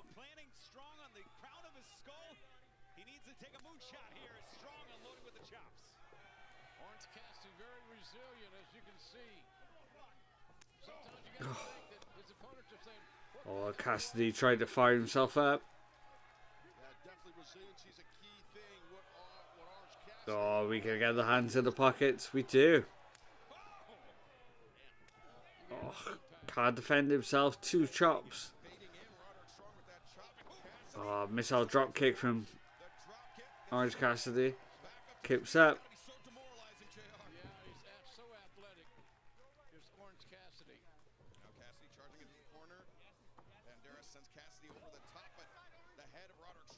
Orange Cassidy just slamming Roderick Strong in different corners. Head into the corner, sorry. What a Revolution rematch in this Revolution series. Cassidy delivers on Strong. There's a swing and a miss again by Roderick Strong. Cassidy coming through. Went for the DDT. Roderick Strong counters. Oh, almost a Stun Dog Millionaire. He came out there. Arm drag from Orange Cassidy. Hits the ropes. Oh, big tilt-a-whirl DDT. Orange Cassidy looking for the win. No, 2 count. And fans, you can dig in for great meals and great matches as TBS champion Mercedes Moné joins Renee Paquette in RJ City for Meal and a Match. Join the premiere tomorrow, Thursday, February 20th at 2 p.m. Eastern, 11 a.m. PST on the TBS YouTube channel. Sounds delicious. Pacific Standard Time. Well, Cassidy might be looking for a meal and to get him going. He's feeding off the crowd though right now, Taz. Yeah, he definitely is. And the 12th man could help you, but not when Roddy's working on that back. Thinking beach break there was Orange Cassidy. Oh, big boot from Roderick Strong. Puppet Benzagiri again. Belly back suplex. No. Orange Cassidy rolls through. 2 count. Strong, able to break free. Went to close the distance, but Cassidy beach break. He got it. The cover's made. 1, 2. Oh. A long 2 count there from Orange Cassidy. Almost put Roderick away. Takeshita is watching this closely, the international champ. Yeah. Taz, this Saturday collision back at our regularly scheduled time, 8/7 Central on TNT and Max, and then next Wednesday night AEW Dynamite live coast to coast, 8 Eastern, 5 Pacific on TBS and Max, and you will see the winner of this match face the Alpha, the AEW International Champion Konosuke Takeshita, with the winner of that match facing Kenny Omega. Pop-up knee from Roderick. Oh, and a big massive backbreaker. Oh, and another one. He maintains control very nicely. Roddy looking to go to your hometown. Lifted Orange up onto his shoulders. Oh, 3 in a row, he's going to get the win. 3 backbreakers in a row, he's going to get the win here. massive backbreaker then. Instinctively, Thought that could have done it. Orange Cassidy was able to kick out. That's the only thing I can attribute it to, other than his obvious toughness. Yeah. Ian, you mentioned it was Revolution last year where Roderick Strong defeated Orange Cassidy to win the International Championship. But right now, Orange Cassidy, he may not make it to Revolution this year if Roderick Strong's able to lock him in the strong. So that Orange Cassidy just turned it out of all these moves here. Oh, roll up into it. No, only a 2 count. Oh, another backbreaker. Oh, Cloverleaf here.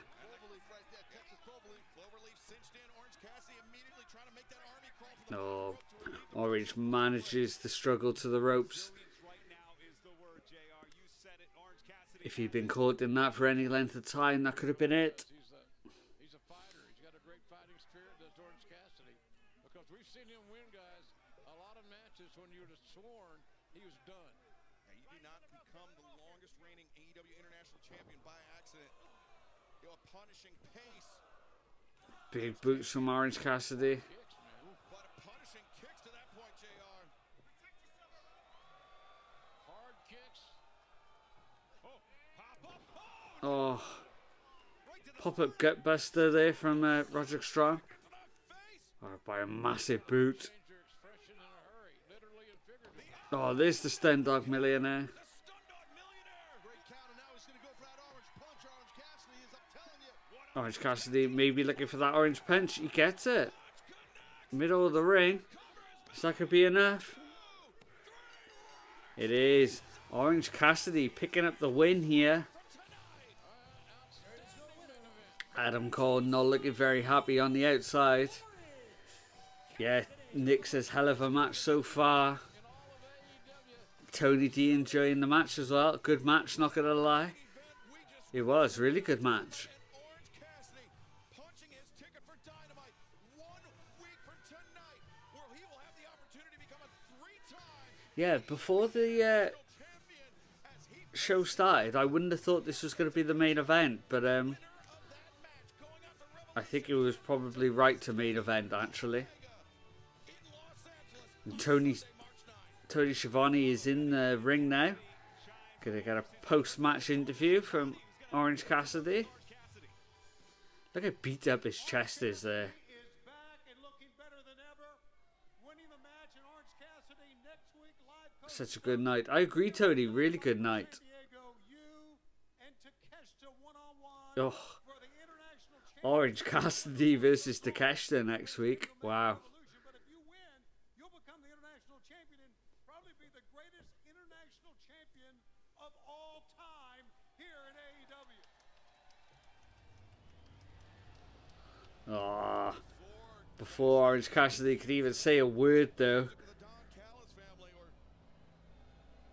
Oh, looks like he's bringing out the whole family as well.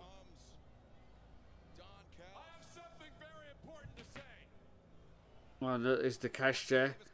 Looks like there's Mark Davis as well. Greatest champion versus current champion. You're right.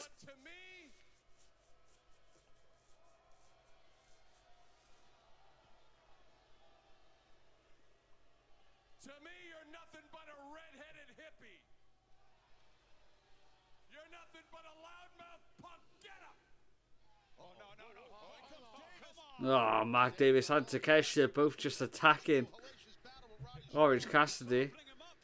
Don Callis telling Orange Cassidy he's nothing but a red-headed punk. These are two big bad men here, and one is the national champ in Takeshita. Oh, again, Callis. Come on, this is disgusting. Both these guys are going to be great stars, but... Oh, Callis with a big kick to Orange Cassidy's gut. You're right, he's not even red-headed, he's blonde, isn't he? Oh, he's Kenny Omega. What a reaction from the crowd there. Oh, Mark Davis attacking Kenny Omega from the outside.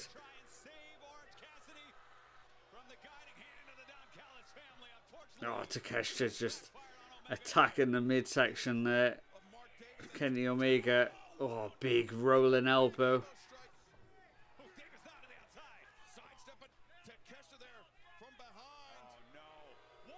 What's Takeshita going for?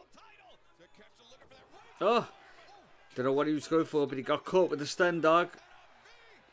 V-trigger from Kenny Omega and a big orange punch.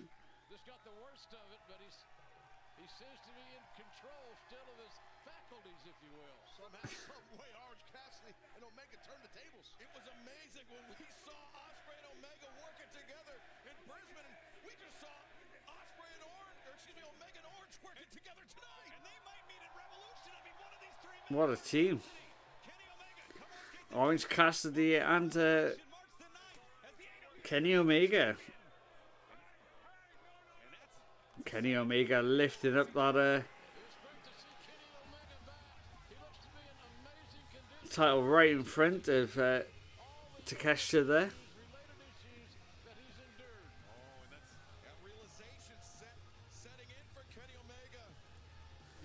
It could be Kenny Omega versus Orange Cassidy. Who knows? I know. Kenny's just he's on a roll at the moment.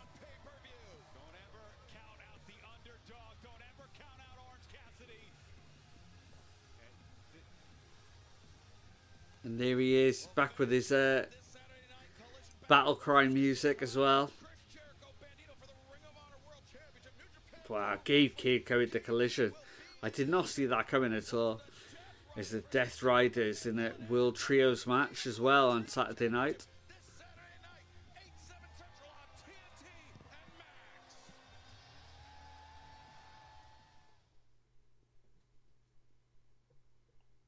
And there we go. That is the end of the show on Triller.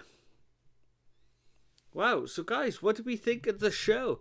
I thought it was a really good show. Again, I think these Dynamites are getting more and more consistent lately. Excellent show, yeah. What a show we had here tonight. Probably the best one I watched. Wow, there you go. So yeah, Nick enjoyed it and Tony both enjoyed it in the chat. Yeah, I have to say, I really enjoyed the women's match, Megan Bayne versus Statlander. The main event was really good. I thought it was a really fun street fight. What was the opener? I can't remember off the top of my head. Oh, it was just MJF, wasn't it? MJF and Hangman had their big face-off to start the night. Ended with MJF spitting in the face of Hangman. Absolutely disgusting behaviour. But yeah, it's definitely more consistent at the moment, which is good. Tony Khan even commented the other day that he thought they were hitting a bit of a streak at the moment, and it really feels that they are. Yeah, we had the Ops versus the Patriarchy as well. That's right, which was a fun match. I think that's going to do Hook the world of good being in that team. Yeah, the only bad thing is that about this show is that I keep seeing Christian Cage with that briefcase, and I got a feeling he's at some point he's going to cash it in, and it's going to be Cope that has just won the title. I don't know, could be wrong. They could always surprise us, but yeah, for some reason that's what I've got in my head that I think they're going to do. Right. Well, thank you both for always keeping me entertained in the chat. Thank you for anybody else who subscribed. During the last few days, we're going up and up and up in the subscriber count. Yeah, we've started that interview series. Like I said, we've got that Alexis Falcon interview on the channel. This weekend, we should be filming a 5-star one as well, so that should be coming in the next few weeks as well. Yeah, loads of stuff going on for a change. Yeah, really excited. I feel like I'm getting back into the channel now as well. Kind of put it off for a while, but no, I'm excited to make lots more videos now. I feel like a lot more motivated than I was. So yeah, thank you so much guys for tuning in tonight. Please leave a like and subscribe on the channel, and we will see you for another live stream soon. Peace. Bye guys.